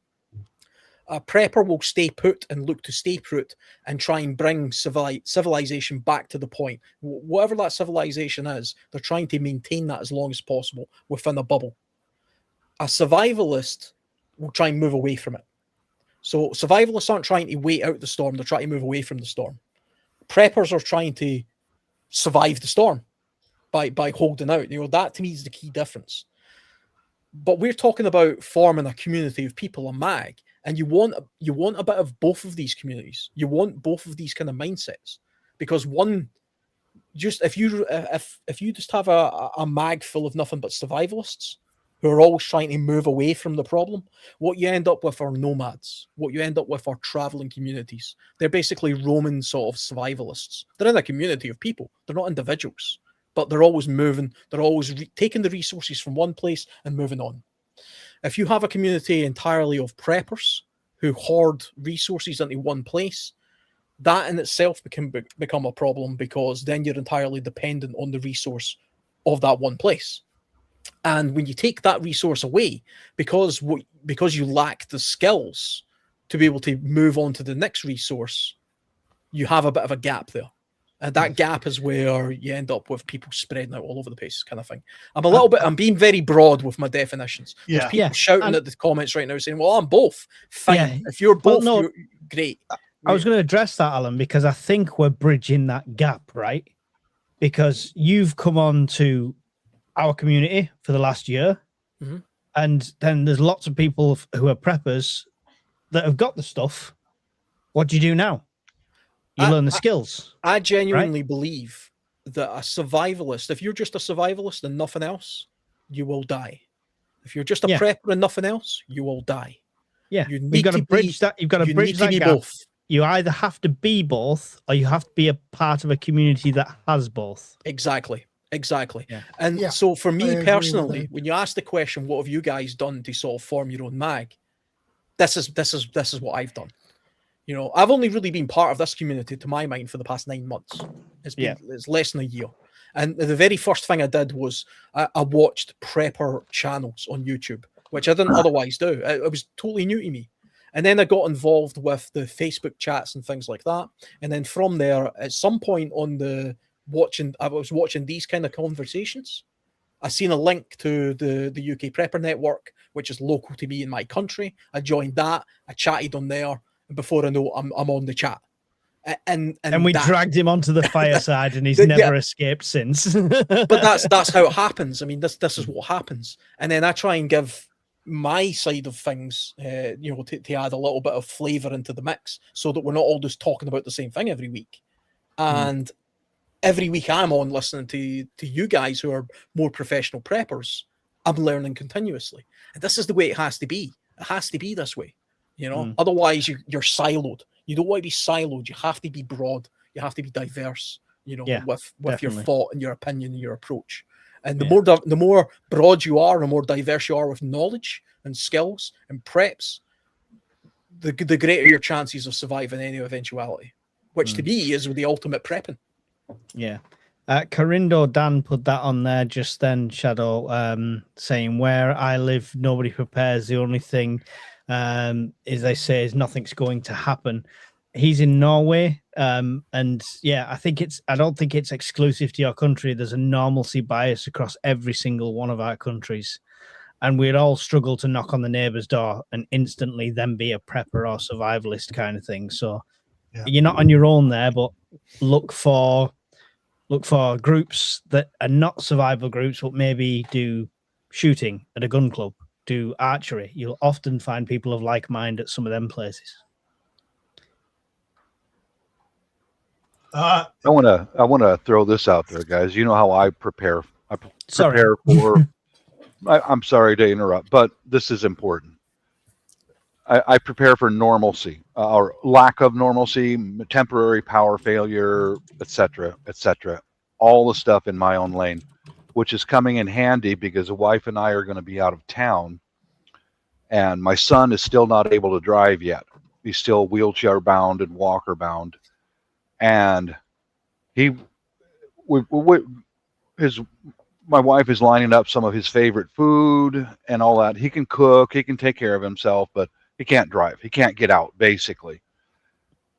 Because I've been preparing for quite a while, I know he will not go hungry. He's got food here. I've got the dehydrated food, the freeze-dried food. I got the canned food and all that. So wife and I can go out of town for a while and know that he's not going to be stranded. He's not going to go hungry. So there's one big bonus of putting stuff away. Big bonus. That's on a personal level with my family. But I just wanted to add that in there. Well, you're right, Bob, because if you put stuff away as well, it's less strain. If you're relying on hunting, gathering, and stuff like that, and suddenly there's 2 extra miles, that's twice as much stuff you've got to do. Work. Yeah. But that's I wanted to throw that out there, that you know how I tend to stay in my own lane, take care of me and my own on my little square and all that. This feeds right into that, because now I know that we can go out of town. He's going to be fine. He's got clean water. He's got lots of food. It's a bonus to doing this preparedness stuff. So, I agree. Yeah. The thing with you, Bob, as well. You've got a slightly, it's not even a unique circumstance, but something that's probably common to a lot of people because of the area that you live. Just based on the conversations we've had on these chats, you probably couldn't entirely rely on your neighbors to come to the assistance of you in a time of absolute crisis. Right. In fact, it would probably be the opposite. It would probably be every man for himself for a period of time. Am I right?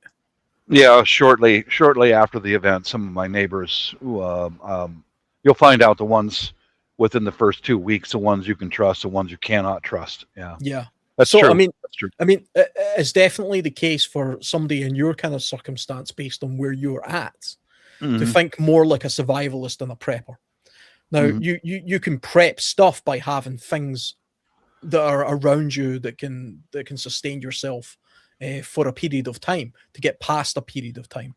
But I also imagine that you're probably It's always in the back of your mind of just bugging out and bugging out to another location or to Yes. a community where you've got more, let's say, like-minded people who are not just entirely out for themselves. And that's the crossover there that I'm talking about, where sometimes just based on your circumstances, it's good to have the knowledge of both, kind of like you have. Prep as much as you can, because why wouldn't you? I mean, it's a sensible thing to do. We all live in urban environments. We all live in a modern society. If you've got the resources now to prep and have more food and have more water, have the stuff that you need to get by with the lights going off, why not do that? It's just sensible. But you can't entirely be like living in an egg, thinking that you can just feed yourself off of that resource and wait out any eventuality, because there's so many things going on in the world now, or people on the outside, and like in your case with your community, where they're trying to attack you all of the time. That might not be an option. And that's why skills becomes more of an attribute than anything else. Nobody can take a skill away from me, but they can take my stuff. But and also, depending on how long you prep for, you're still on a timer, right? If you've prepped for 30 days and the event lasts 90, you are 60 days shit out of luck. If you've prepped for a year and it lasts for 5 years, you are 4 years shit out of luck. See people who just store food. See people who they call themselves preppers, right? And all they do is they say, right, I need X amount of food and water and electricity. And I've got this amount and I can last 100 days just on this. That's all I'm going to do. That person's not a prepper in my mind. That person's a squirrel hoarding his nuts, right? And that's all that is. There's no skill involved in that. We all know how to eat. We all know how to drink water, right? And just having lots of that to see yourself through a period of time is not prepping. That's just being a squirrel. Well, right? You might want the 90 days to go for the 90 and 90, like Brian said, where it's like 10% of the population is going to be left, right? Because there's going to be an abundance after that fact once everyone's died of dysentery. So you could maybe sneezing in the background. Maybe I would say in my circumstance, the people I know I can trust are Filipinos. I know I can trust them because my wife is Filipino. I know several families that got Filipino wives and children, mixed blood children and all that. Why can I trust a Filipino? Because all these ladies who married American guys who have families have been through actual disasters, annual typhoons, civil war, all that. They've been through it. They have the skills in place already, how they can take a handful of rice and stretch it out for a week. They grew up doing that. And that's an advantage that we have. Right, and there's another group of races of people will click together. They will, like here in this area, the Vietnamese will click together. The Filipinos will click together. Recent immigrants will click together. You might want to look into that too. But I would rather be. I have an advantage because my wife grew up in Civil War and martial law. She knows it. She's already been through it. I hear them tell stories to each other about, one example is when bullets were coming through their house. They were caught in between the military and a guerrilla group, and bullets were coming through their house. She was home with her baby sister. And her father had dug a trench in the floor to go outside to a foxhole that's covered. It's covered. You got to put a cover over your foxhole. And she put her baby sister on her back, and her baby sister latched around her neck, and she low crawled underneath the siding of the house and outside into the foxhole. Those are the people I want to have around me who've already lived through it. Seriously, I agree with that, they know what to do. They know what to do. Definite advantage. Guys, I'm going to have to bow out. I've got the whole family here, so I was just popping on for an hour. So thank you for everyone for indulging me with the time, and great subject, Shadow. And Yep. It was yeah. your suggestion, so I. Well, that's why I thought I'd best show my face.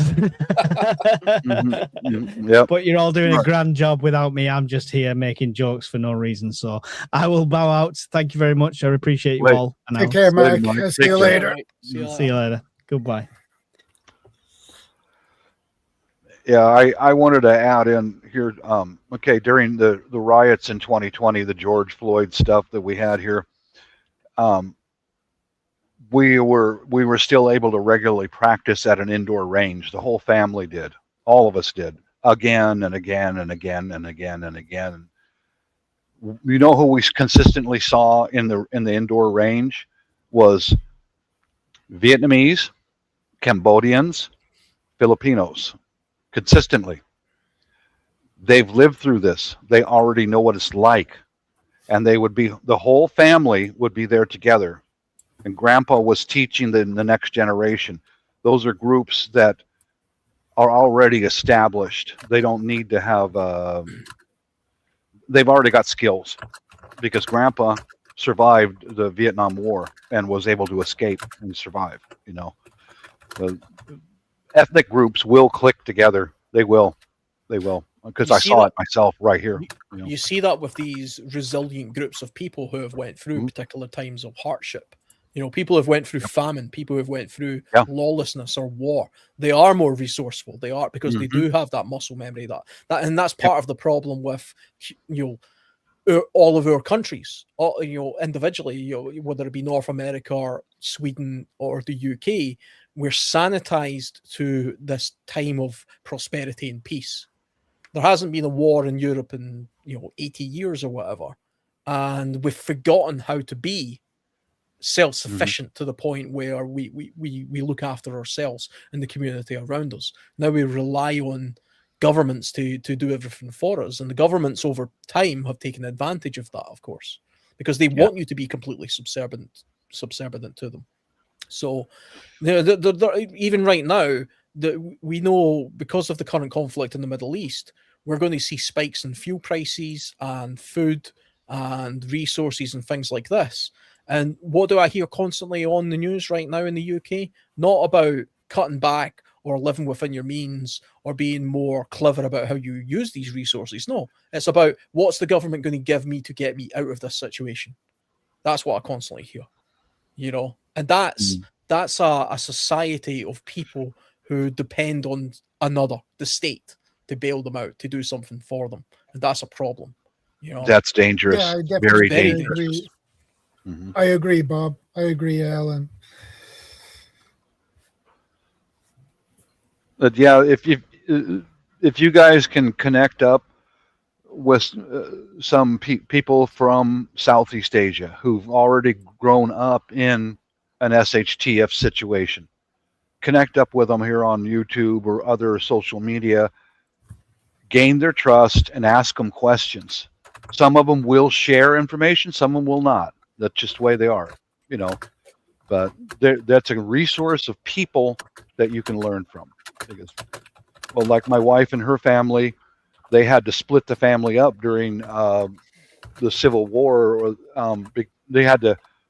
The two brothers in her family were targeted by the communists. They were being indoctrinated, and my father-in-law had to put the two boys on a bus, send them to another city, because as soon as you were targeted to be indoctrinated and you don't go through with it, the communists will kill you. And if the military found out that they were indoctrinated, the military and the police will kill you. So he had to take his two sons, put them on a bus, and send them to another city until they secure a loan from a bank to take the two boys. These were boys. These are kids. Had to put them on a boat and send them up to another island in the Manila area to stay with other family members. These are things that preppers don't look into. You may have to divide your family. You might have to just so they'll survive. Now, if he had not moved those two boys out of town, those guys would have been killed. Period. End of statement. Because my wife's late brother came home with a .45 auto. He was given that .45 auto. to go kill the principal of his school by the communists. And that's when my father-in-law took action, and he had to get him out of town right now. No waiting, no discussing. He took him to the bus station and got him on a bus, took him to a nearby city for safekeeping. If he had not have done that, I would have never met either my brother-in-law. He would have been killed eventually. You know, as a communist, you're called a useful idiot. You're indoctrinated. You're used for a specific task, and then they'll kill you. These are things that the people who've lived through it know. They know this, you know. But there's a real hardcore SHTF can go in so many different directions. So many things can happen. But yeah, and it's just like somebody's saying in the comment section as well. I mean, we've been made entirely reliant on the supply chain, on the just-in-time supply chain, and that dependency has separated us from the genuine ability to feed ourselves or source food or understand where our produce comes from and our energy needs and things like that. I hear people all of the time in prepping communities talking about how if the electricity goes out, we all die. We lived for thousands of years as a human species without electricity. Okay. Yeah. If you have the skills to be able to live without electricity, then you'll be able to live without electricity. Okay. When it comes to food and things like that, the supply chain, if the supply chain disappeared tomorrow, lots of people would starve. But lots of other people would recognize, I don't need bananas every day of the year. You know, what do I grow in my country? What's available to me? You know, there's people have lived in this country for 10,000 years. What did they eat 10,000 years ago? And everywhere has that.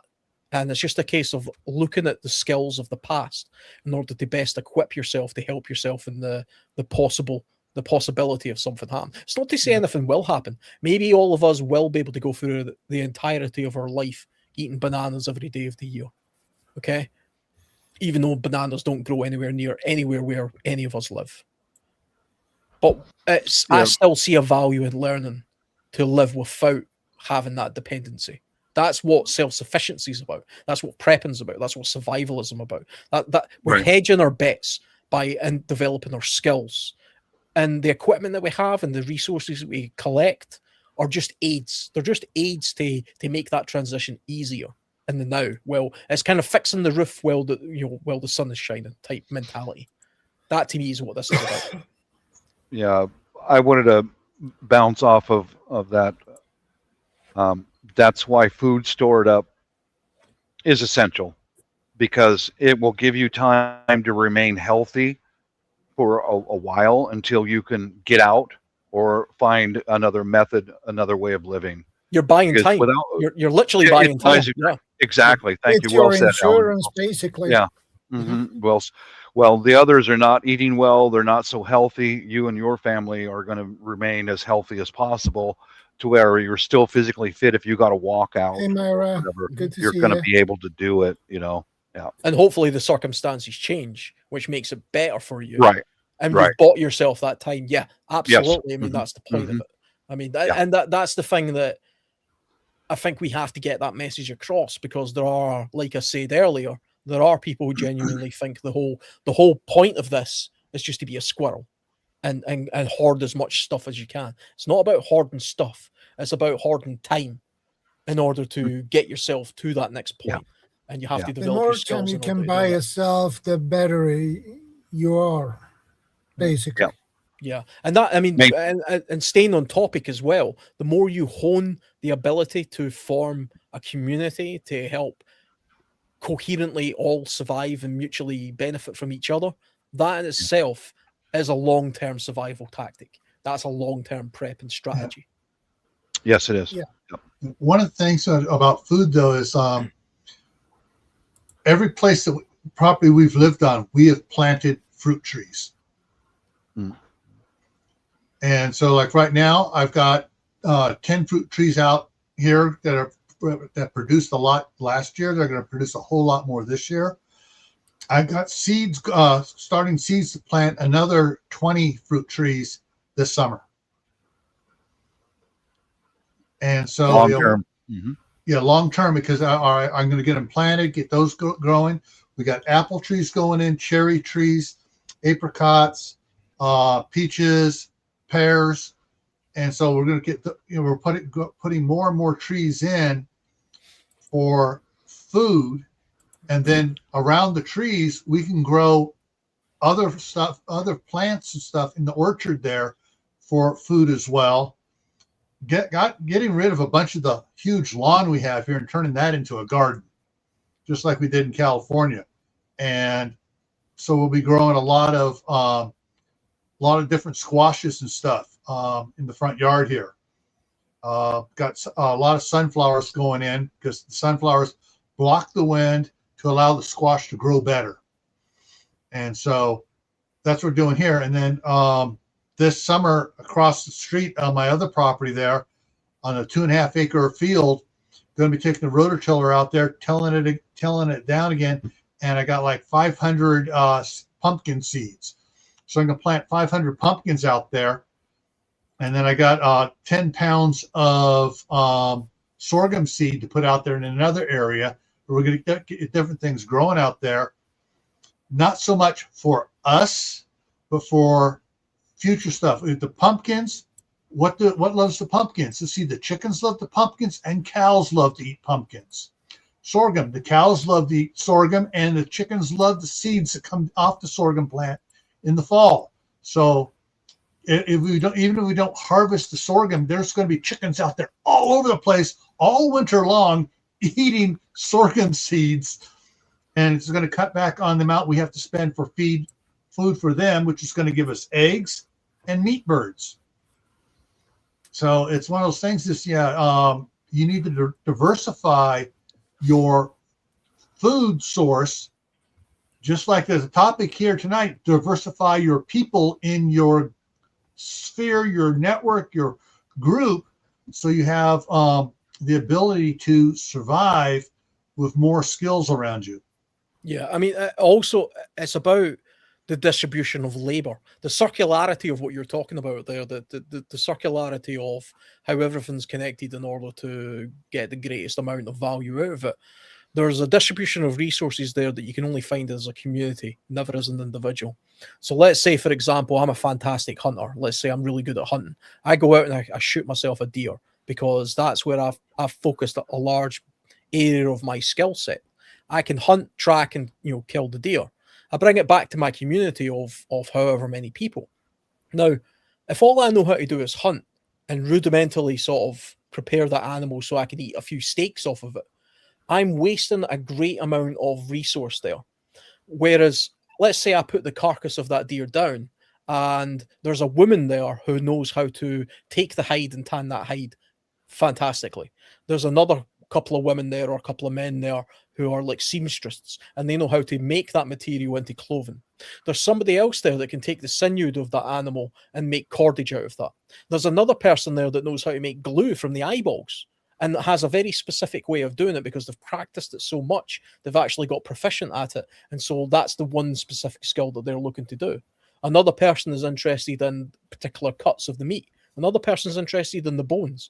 Before you know it, you've taken this one animal and you've divided the multitude of labor between a dozen different people, and you've maximized every single component of the animal across a dozen different people.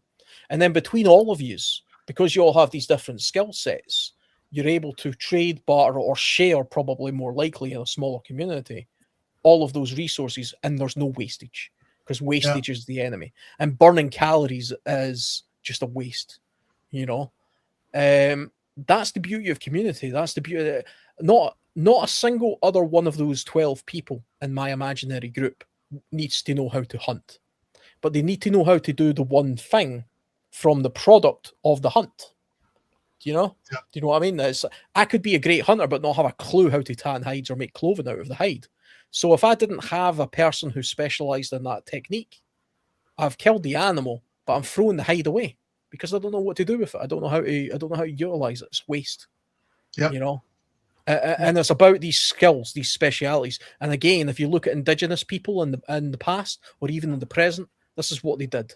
Men would typically go out and hunt meat. Women would typically forage and collect things like berries, nuts, yams, all that kind of stuff, and they would form baskets. But they would usually also be the people who prepared the kill. The men were doing the kind of dangerous part, and some would say probably the easy part, and the women would be the one driving everything else and actually feeding and nurturing that community, the caregivers, as it were. That's the natural way that humans have evolved over time.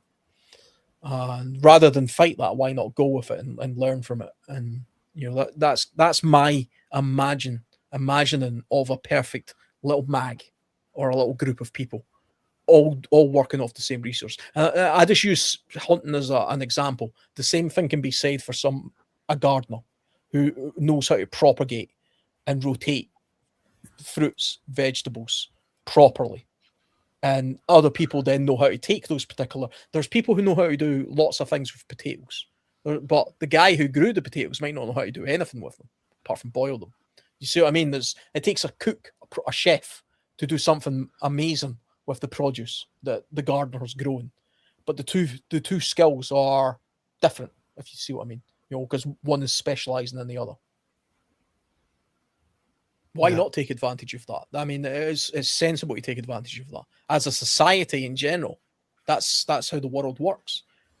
I've got no idea how my phone is created.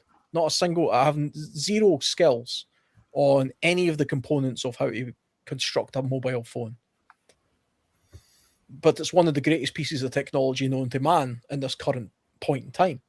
And that's only happened because a wide net of people with very particular skills have eventually sort of, came to a point where they were able to put all of those skills together and manufacture this bloody incredible machine,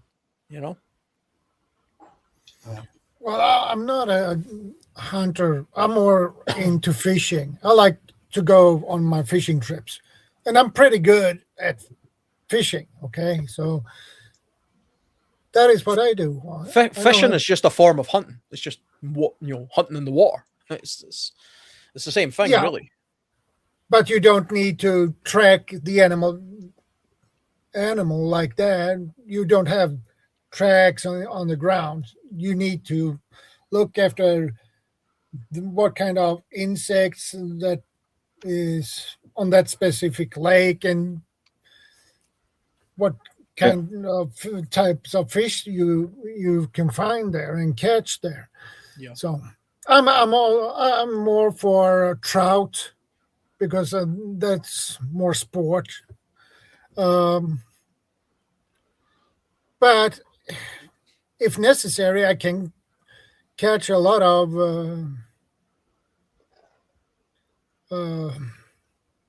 what's the name?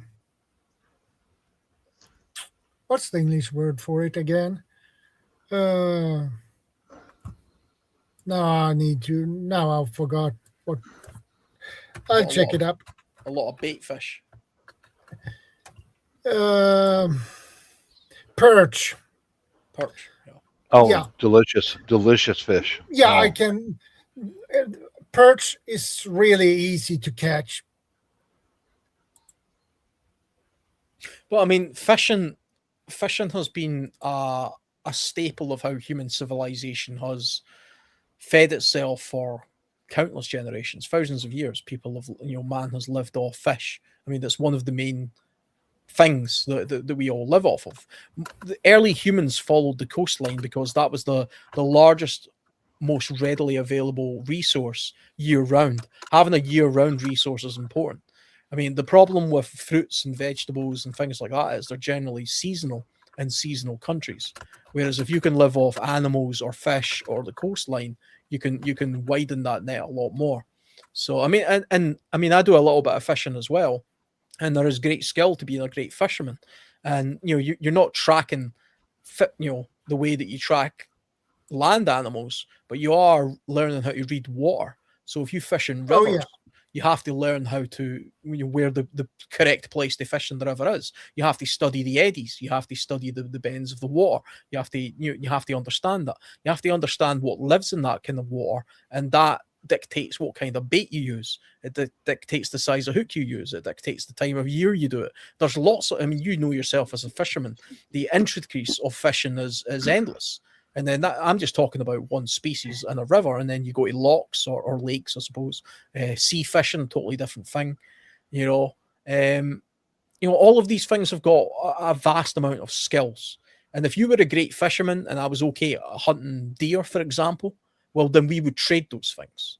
And if there was gardeners, we would trade those things, because you can't just live off deer or fish. You would want a mixture, which is what we have now.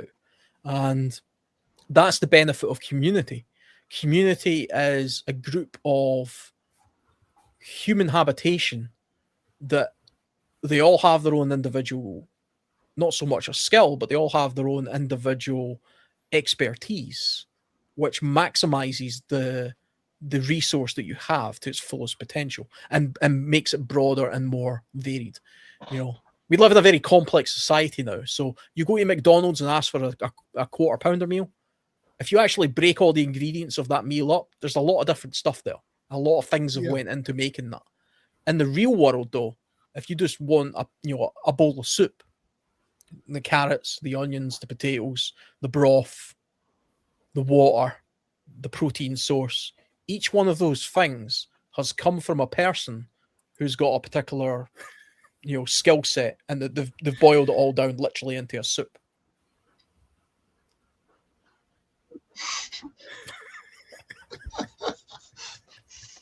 There is a little video that's making the rounds again about some company that does salmon and stuff, and the guy who fights the bear for the salmon. I remember that. Yeah, it's making a round again, so it's popping up on Facebook all over the place. So.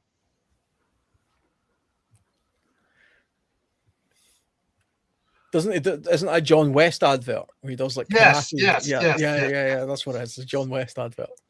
Yes.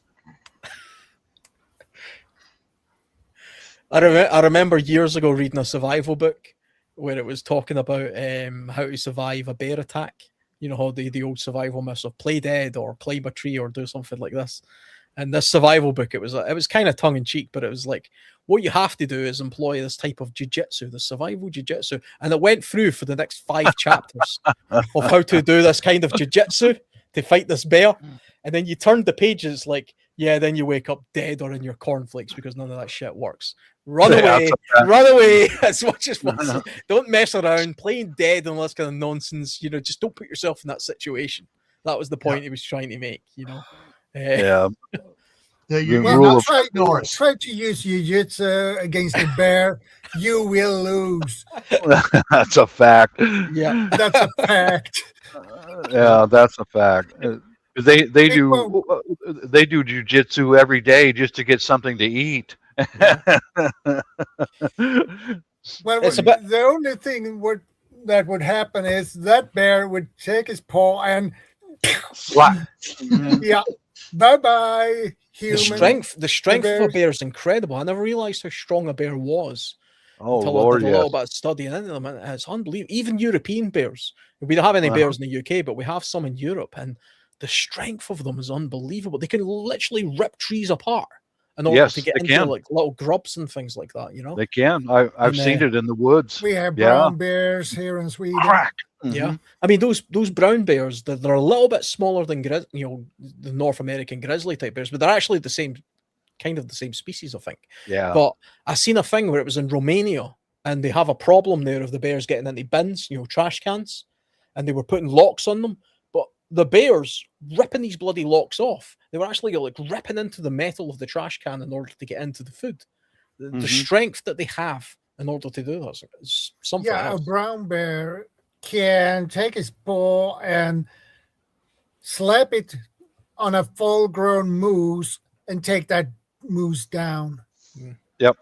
Yeah. Easily. Well, you figure that they've got 6-inch knives on the end of every paw that they have. So, yeah. Well, you guys have probably seen that movie. Was it The Revenant? The Revenant? Yeah. Where, it's a Leonardo DiCaprio. Was he in that? Yeah. gets Yeah. beaten up by that bear at the start. It's brutal. Yeah. And that's based on a true story. That was based on a real mountain man, a real pioneer. What a tough guy. Wow. If that But was just true. fluke. It was Ah. true, but it was just pure fluke that he survived. I mean, it Uh-huh. was, Yeah. but yeah, that's based on a true story. That was a really good one. Yeah. I got photos. I can't share them because the platform will go. But it's happened up near Anchorage. There was a Forest Service guy that was on vacation hunting. He had a 7mm Mauser for his hunting rifle, and he was out there and he got attacked by a big Kodiak grizzly. He emptied his rifle into it. The last shot finally dropped the bear in front of him. And it has the pictures of him with the bear and pictures of the bear's last meal the night before, the hunter that shot it with a 38 6 times. But this bear, he's there holding the paw, and the paw is like this big. And then he puts his fist down next to the bear's nose, and he could put his fist up the nostrils of the bear. That bear is now in the Anchorage airport on display. So if you fly into Anchorage, you'll see this huge 14-foot tall bear, and it's just huge. And he said if he had had a smaller rifle, he would have been dead. But yeah, he emptied it totally into the bear. Every shot hit the bear, and the last shot finally brought it down. That is a scary bear. Yeah. You will have nightmares for years after that. Yeah. So, Happy Max says he's seen the bear. He's seen the bear up there in Anchorage. I've done some camping trips, wild camping trips in the Carpathian Mountains on the border of Poland, and I've seen sign of bear. I've seen the tracks. I've seen the scat and things like that. And you have a real sense of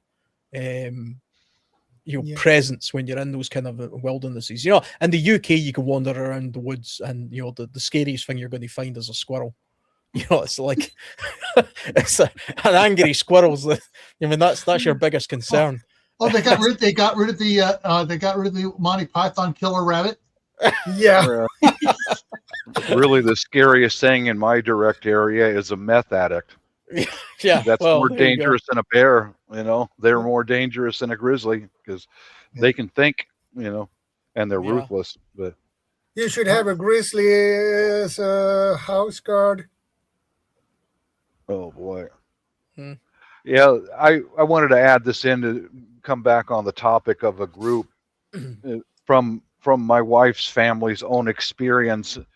I recall when things were going sideways right here, and a neighbor lady was coming to me and saying, "How about if we form a group together? Because we've got guns and all that."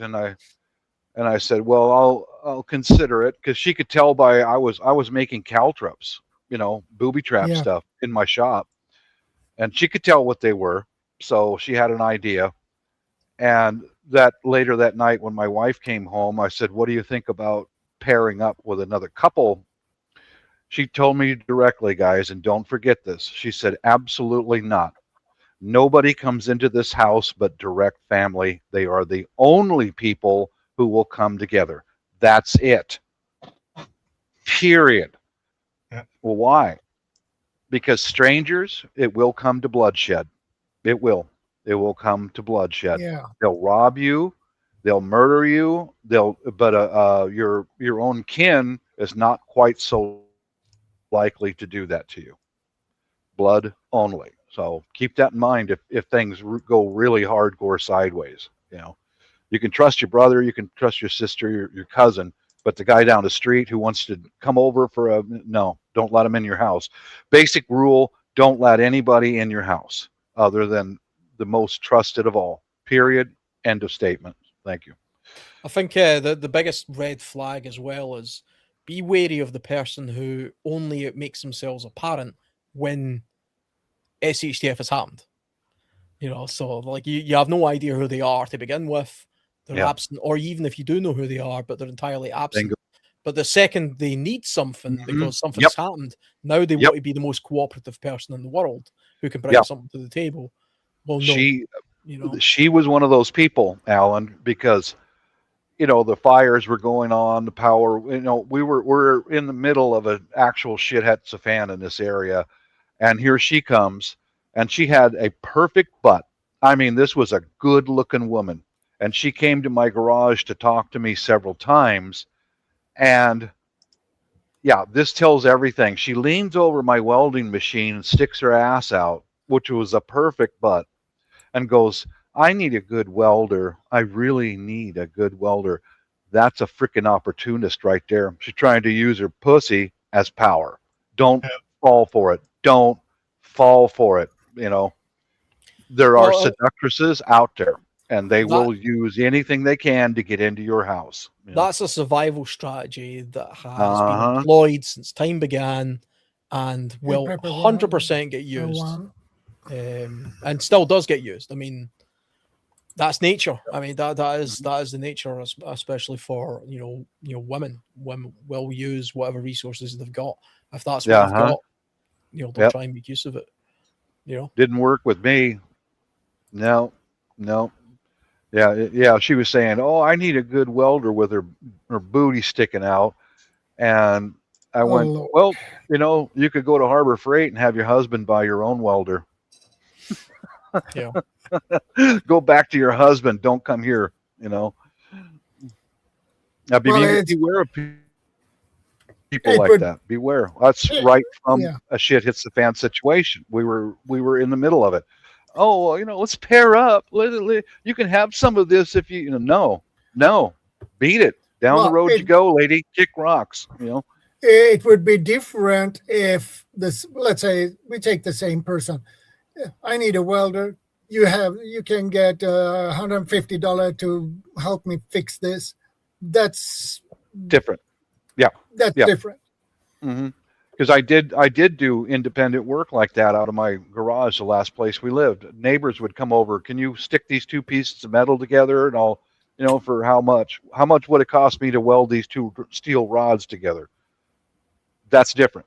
But some woman who's looking to use what she's got to get into my house, baby, kick rocks. That You ain't would coming in be here. red flags for me too.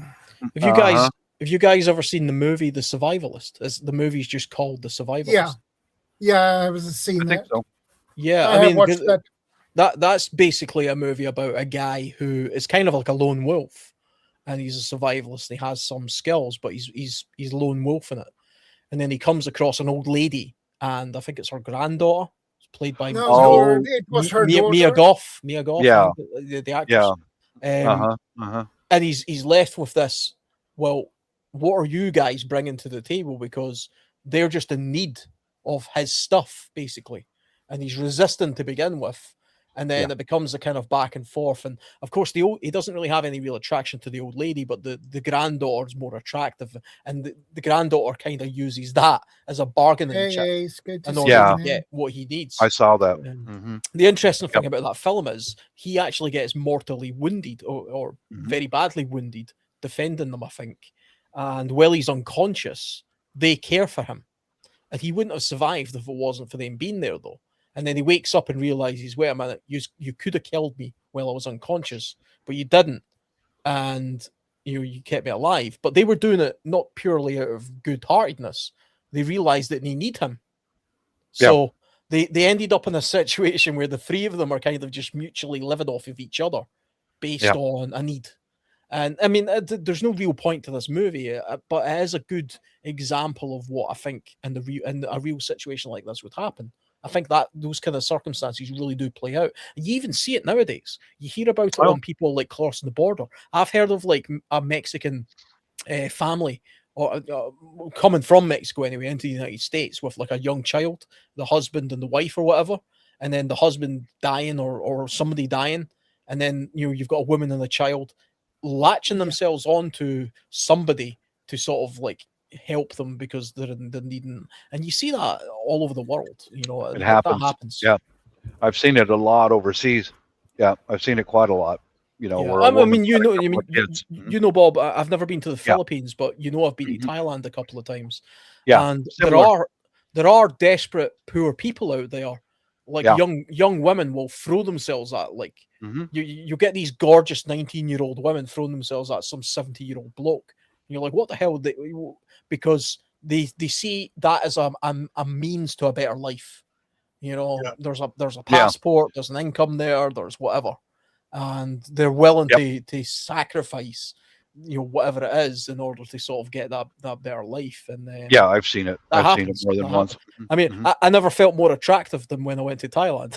It's like it's the only country that I've ever been to where you go into a bar as a single man and you're surrounded by women. Yeah.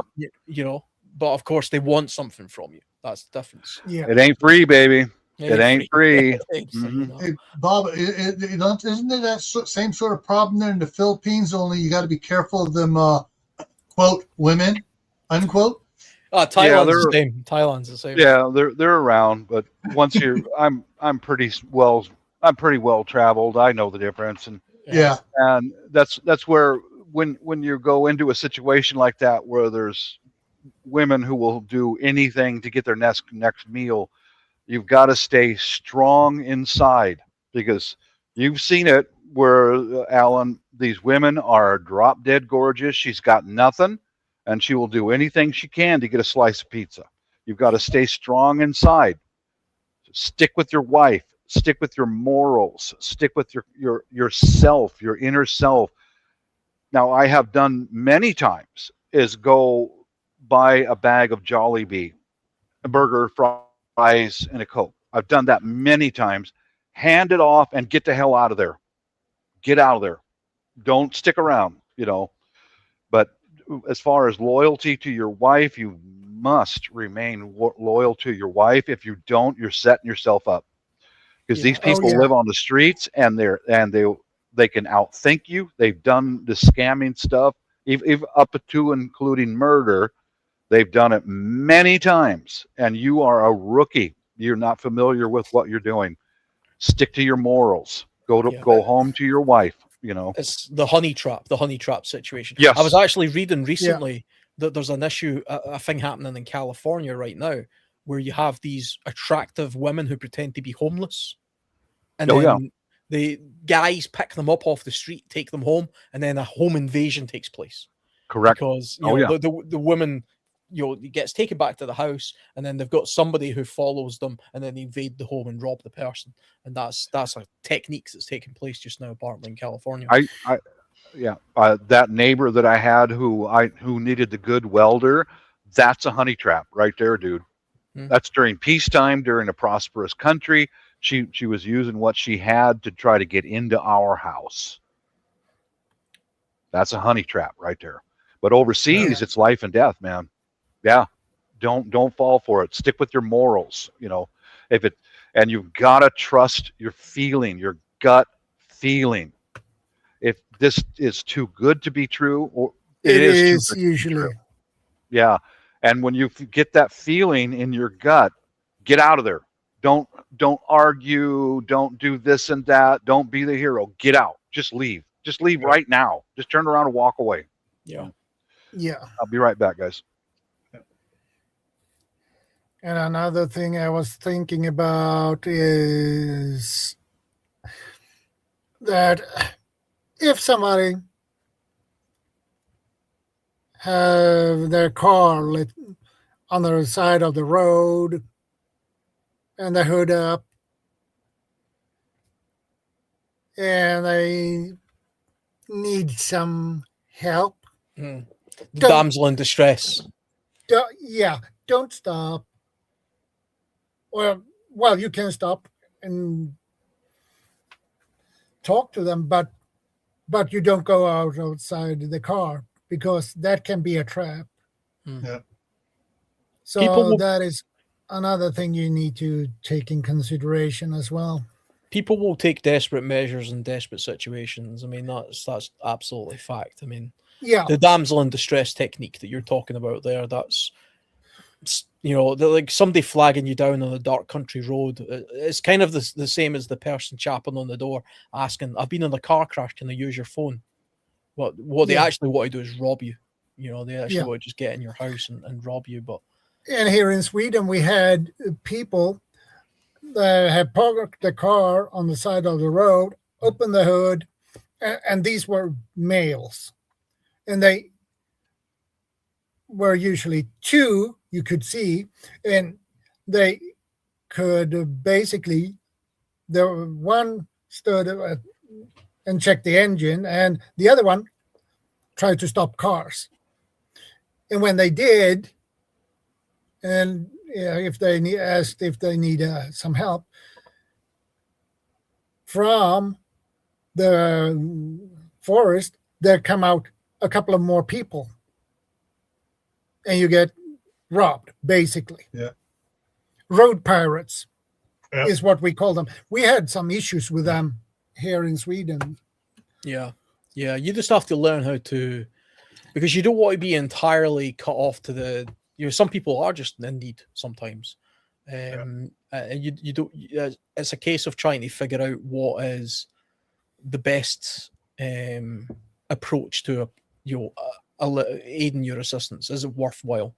In an absolute emergency situation where everybody's kind of in trouble, I would go down the route of no, just protect yourself and your immediate family who's around you. Everybody else will have to defend for themselves for a period of time. In peacetime, it's different. If I seen somebody with a flat tire, coming into the road in my town, I would probably stop, because the prospect of them trying to rob me is unlikely. But if we were in a severe emergency situation, it would be much greater, and I would think twice about it. Yeah, I agree. Yeah, but there's a car stopped on the side of the road, and you just have that funny feeling. If you stop behind it far enough back, make a phone call, 911. Yeah, there's a car broken down here. This is the license plate number. I got a really bad feeling about it. I'm just going to drive away. You may want to send some a patrolman out here or whatever. Get the police coming, and then you just tell them, I called services. There's someone coming out for you. And if they get in their car real quick and take off, you know what it was. Yeah. But generally it's you just it's not safe anymore to stop anymore. You just get the license plate number. If you have someone with you, have them take a picture of the license plate of the car as you drive by, and then make the call as you're going down the freeway. Yeah. Gut instinct is a real thing. Yeah. Pay attention to it. Don't ignore it. That's a real life survival mechanism that human beings have evolved over many millennia to have, and we ignore it at our peril. And we have a phenomenon right now of something that's kind of known as suicidal empathy, whereas people will put themselves in survival situations, perilous survival situations, that they otherwise wouldn't have if they followed their gut instinct, and then it can end badly for them. We see it with young women getting onto public transport with headphones in, sitting themselves in front of groups of people who aren't part of their group because they don't want to be seen to be prejudiced in some way, and then they end up dead. Yeah. Right. Yeah. Because that's suicidal empathy. And it's the same thing if you're a lone single woman, and you're in an underground car park trying to get to your car, and you see a group of men. Avoid them, because if you've got a bad gut instinct about it, just avoid them. Why be that person? Well, I'm a strong, independent woman, and they're probably okay, so I'll just go in my car, and then you end up murdered and raped or something. Okay. Yeah. Are you the person that's to blame for that? Is the victim to blame for that? Society will say no. I'll say yes, because you've just ignored your gut instinct and put yourself in that situation to be a victim. So, it goes a long way as a survival sort of minded person to really, really pay attention to that. Okay. All right. Yeah, I would say in any emergency situation, wherever you are in the world, trust your gut. If it, you'll feel it. If you have any instincts at all, you'll feel it. It ain't right. Don't be afraid to turn around mid-sentence and walk away. I've done that 1,000 times in Europe and in Asia. You know, if it doesn't feel right, if it doesn't sound right, then it ain't right, and they're going to take advantage of you because you're a foreigner. Yep. Get out of there. Get out of Yeah. there right now. It's like I was just saying, gut instinct is a real thing. Pay attention to it. It's there for a reason. Suicidal empathy will get you nowhere apart from dead. You're right. Yeah, you've been abroad, Alan. You know. Yeah. And whenever I'm abroad, I'm hyper cautious. I'm hyper vigilant to what's going on because I'm an outsider. And you know, people who come from a particular area know that you're an outsider. They know you're a tourist. Even if you look the same as them, doesn't matter. They know you're different, and they will take it if they're looking for an easy victim, because they're a pickpocket or something. They target you, and so you have to be more vigilant to it. And it's like I was just saying, trust that gut instinct, and don't be taken in by the suicidal empathy that's been pushed into us in a Western society now, putting yourself into dangerous situations. That's insanity. Just avoid them. Avoid them. Mm-hmm. Get out of there. Yeah.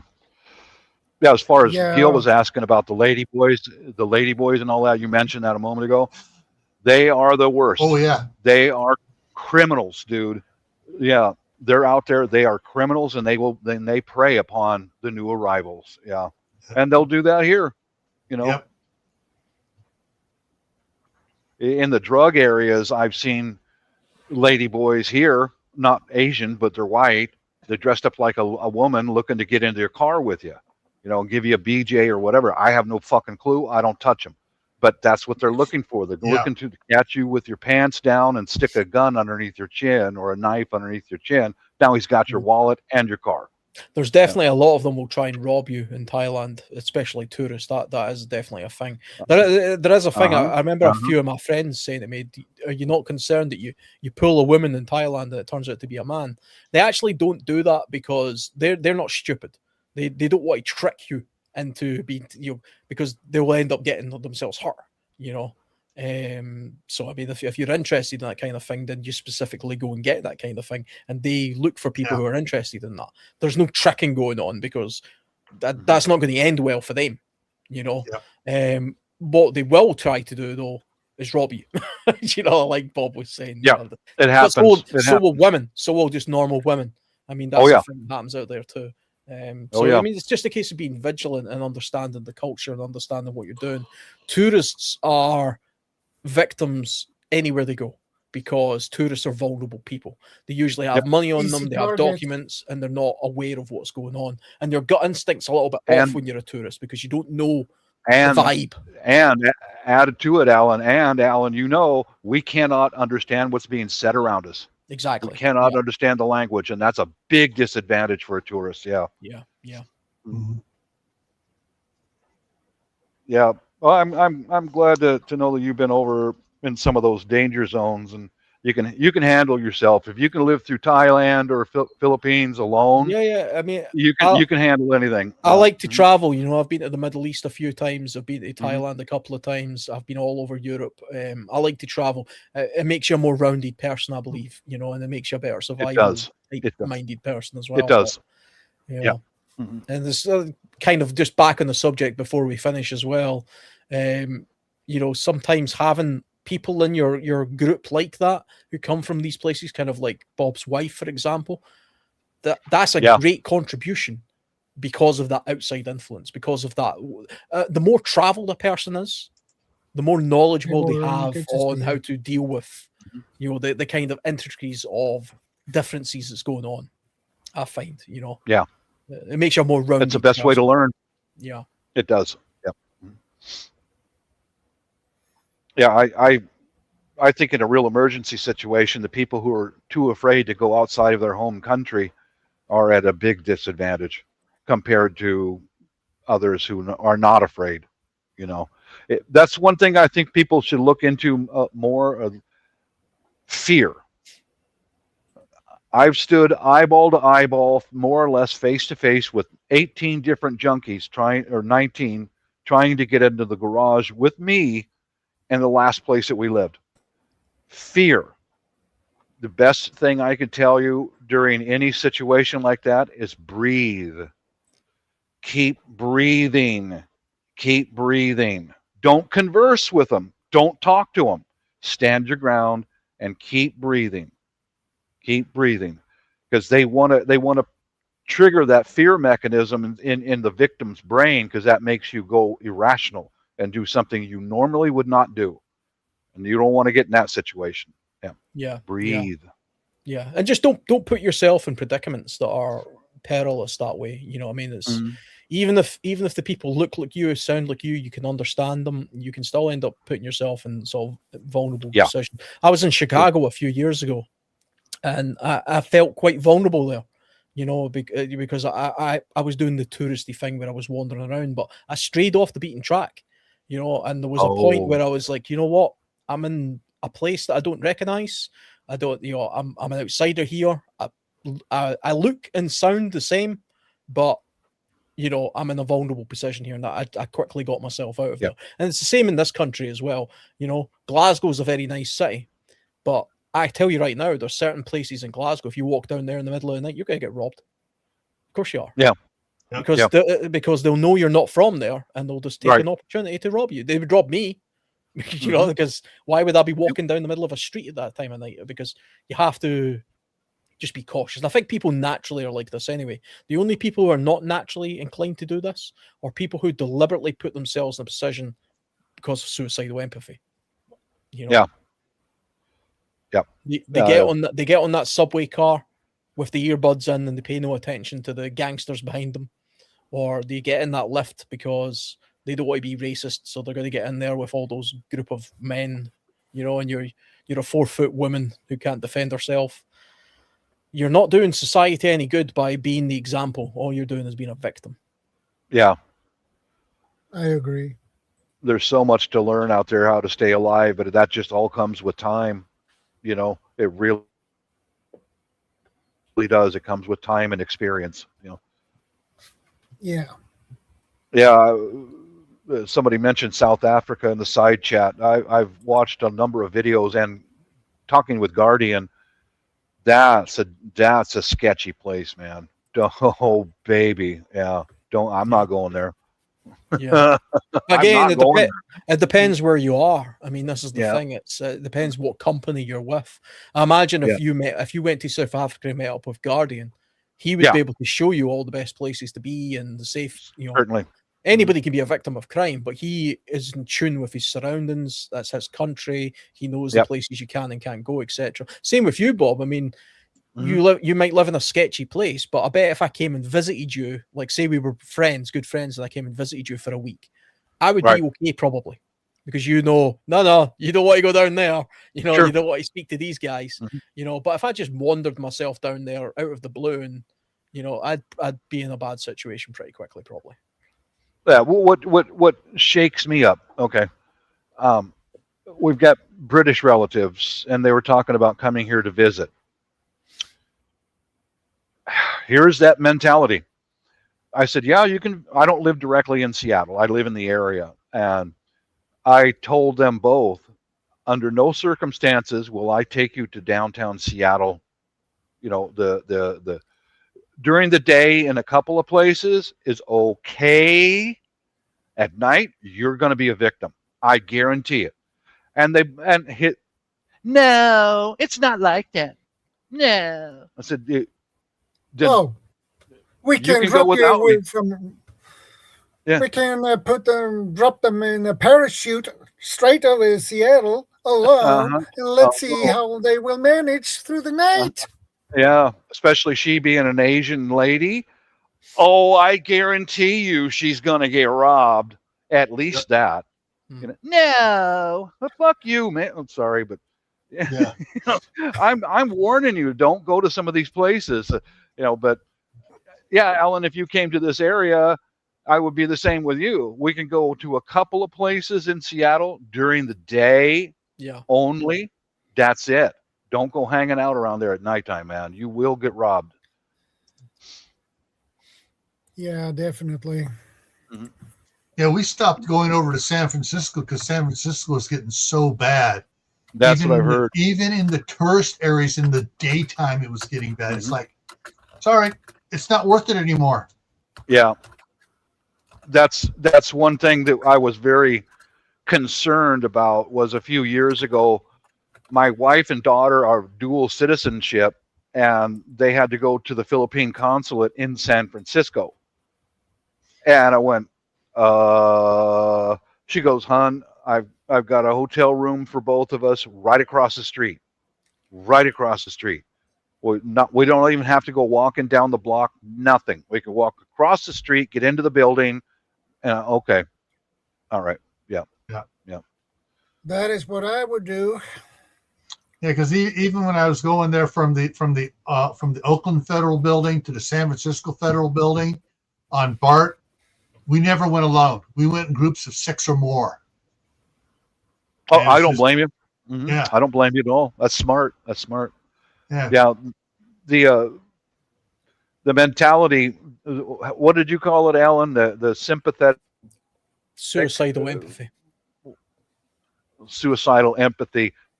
That will get you killed, man. It will get you killed. It's like my sister-in-law, when I warned them, you can come visit with us, but we're not going to go to this place. No.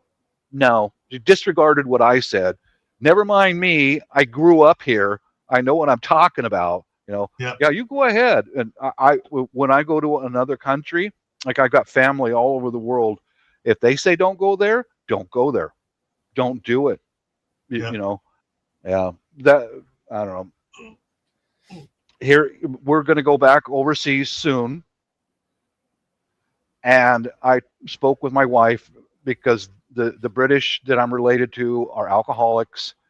And I said, when they go out and get drunk, because they can't go for more than about 4 hours without alcohol, both of them.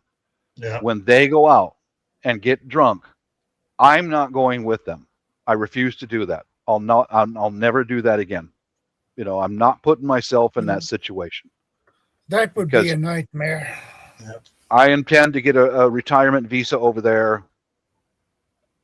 The Philippine immigration is very strict. If you get into a fist fight in their country, you're gone. You're blacklisted. You're out. You're done. That's it. Yeah. He will get us into trouble because he already did. He got too wasted, fell over onto a Filipino guy in the crowd in a bar, damn near got his ass kicked, and then later that night when we left the bar, he collapsed in the parking lot. Yeah. So I spoke to my wife about it. If you want to go with them, you go ahead. You're a dual citizenship. You're protected. For me, I ain't going. Not going to go with them. They can go get drunk on their own. Yeah. And get kicked out. All right. They can get, yeah. Well, I need to take a break before my next live stream. So I'm going to hop off of here. And I will see you guys later. Take care and stay safe. All right. Later, Gil. Later, Gil. Yeah. Well, I think it's time to wrap things up anyway. So. Okay. We are around for 4 hours and 6 minutes, almost 7 minutes. So it's time. Yeah, thanks for having me on. It was good speaking to all you guys, getting good subject as well. So that was great. Yeah. Oh, it's always a pleasure to have you guys on. All right. You going to end the stream, Shadow? Yeah, I'm going to do that. Okay, guys, take care, stay safe, and thanks for stopping by. I appreciate it. And I will see you next week, same time, same channel. God bless. And be part of the solution, not the problem.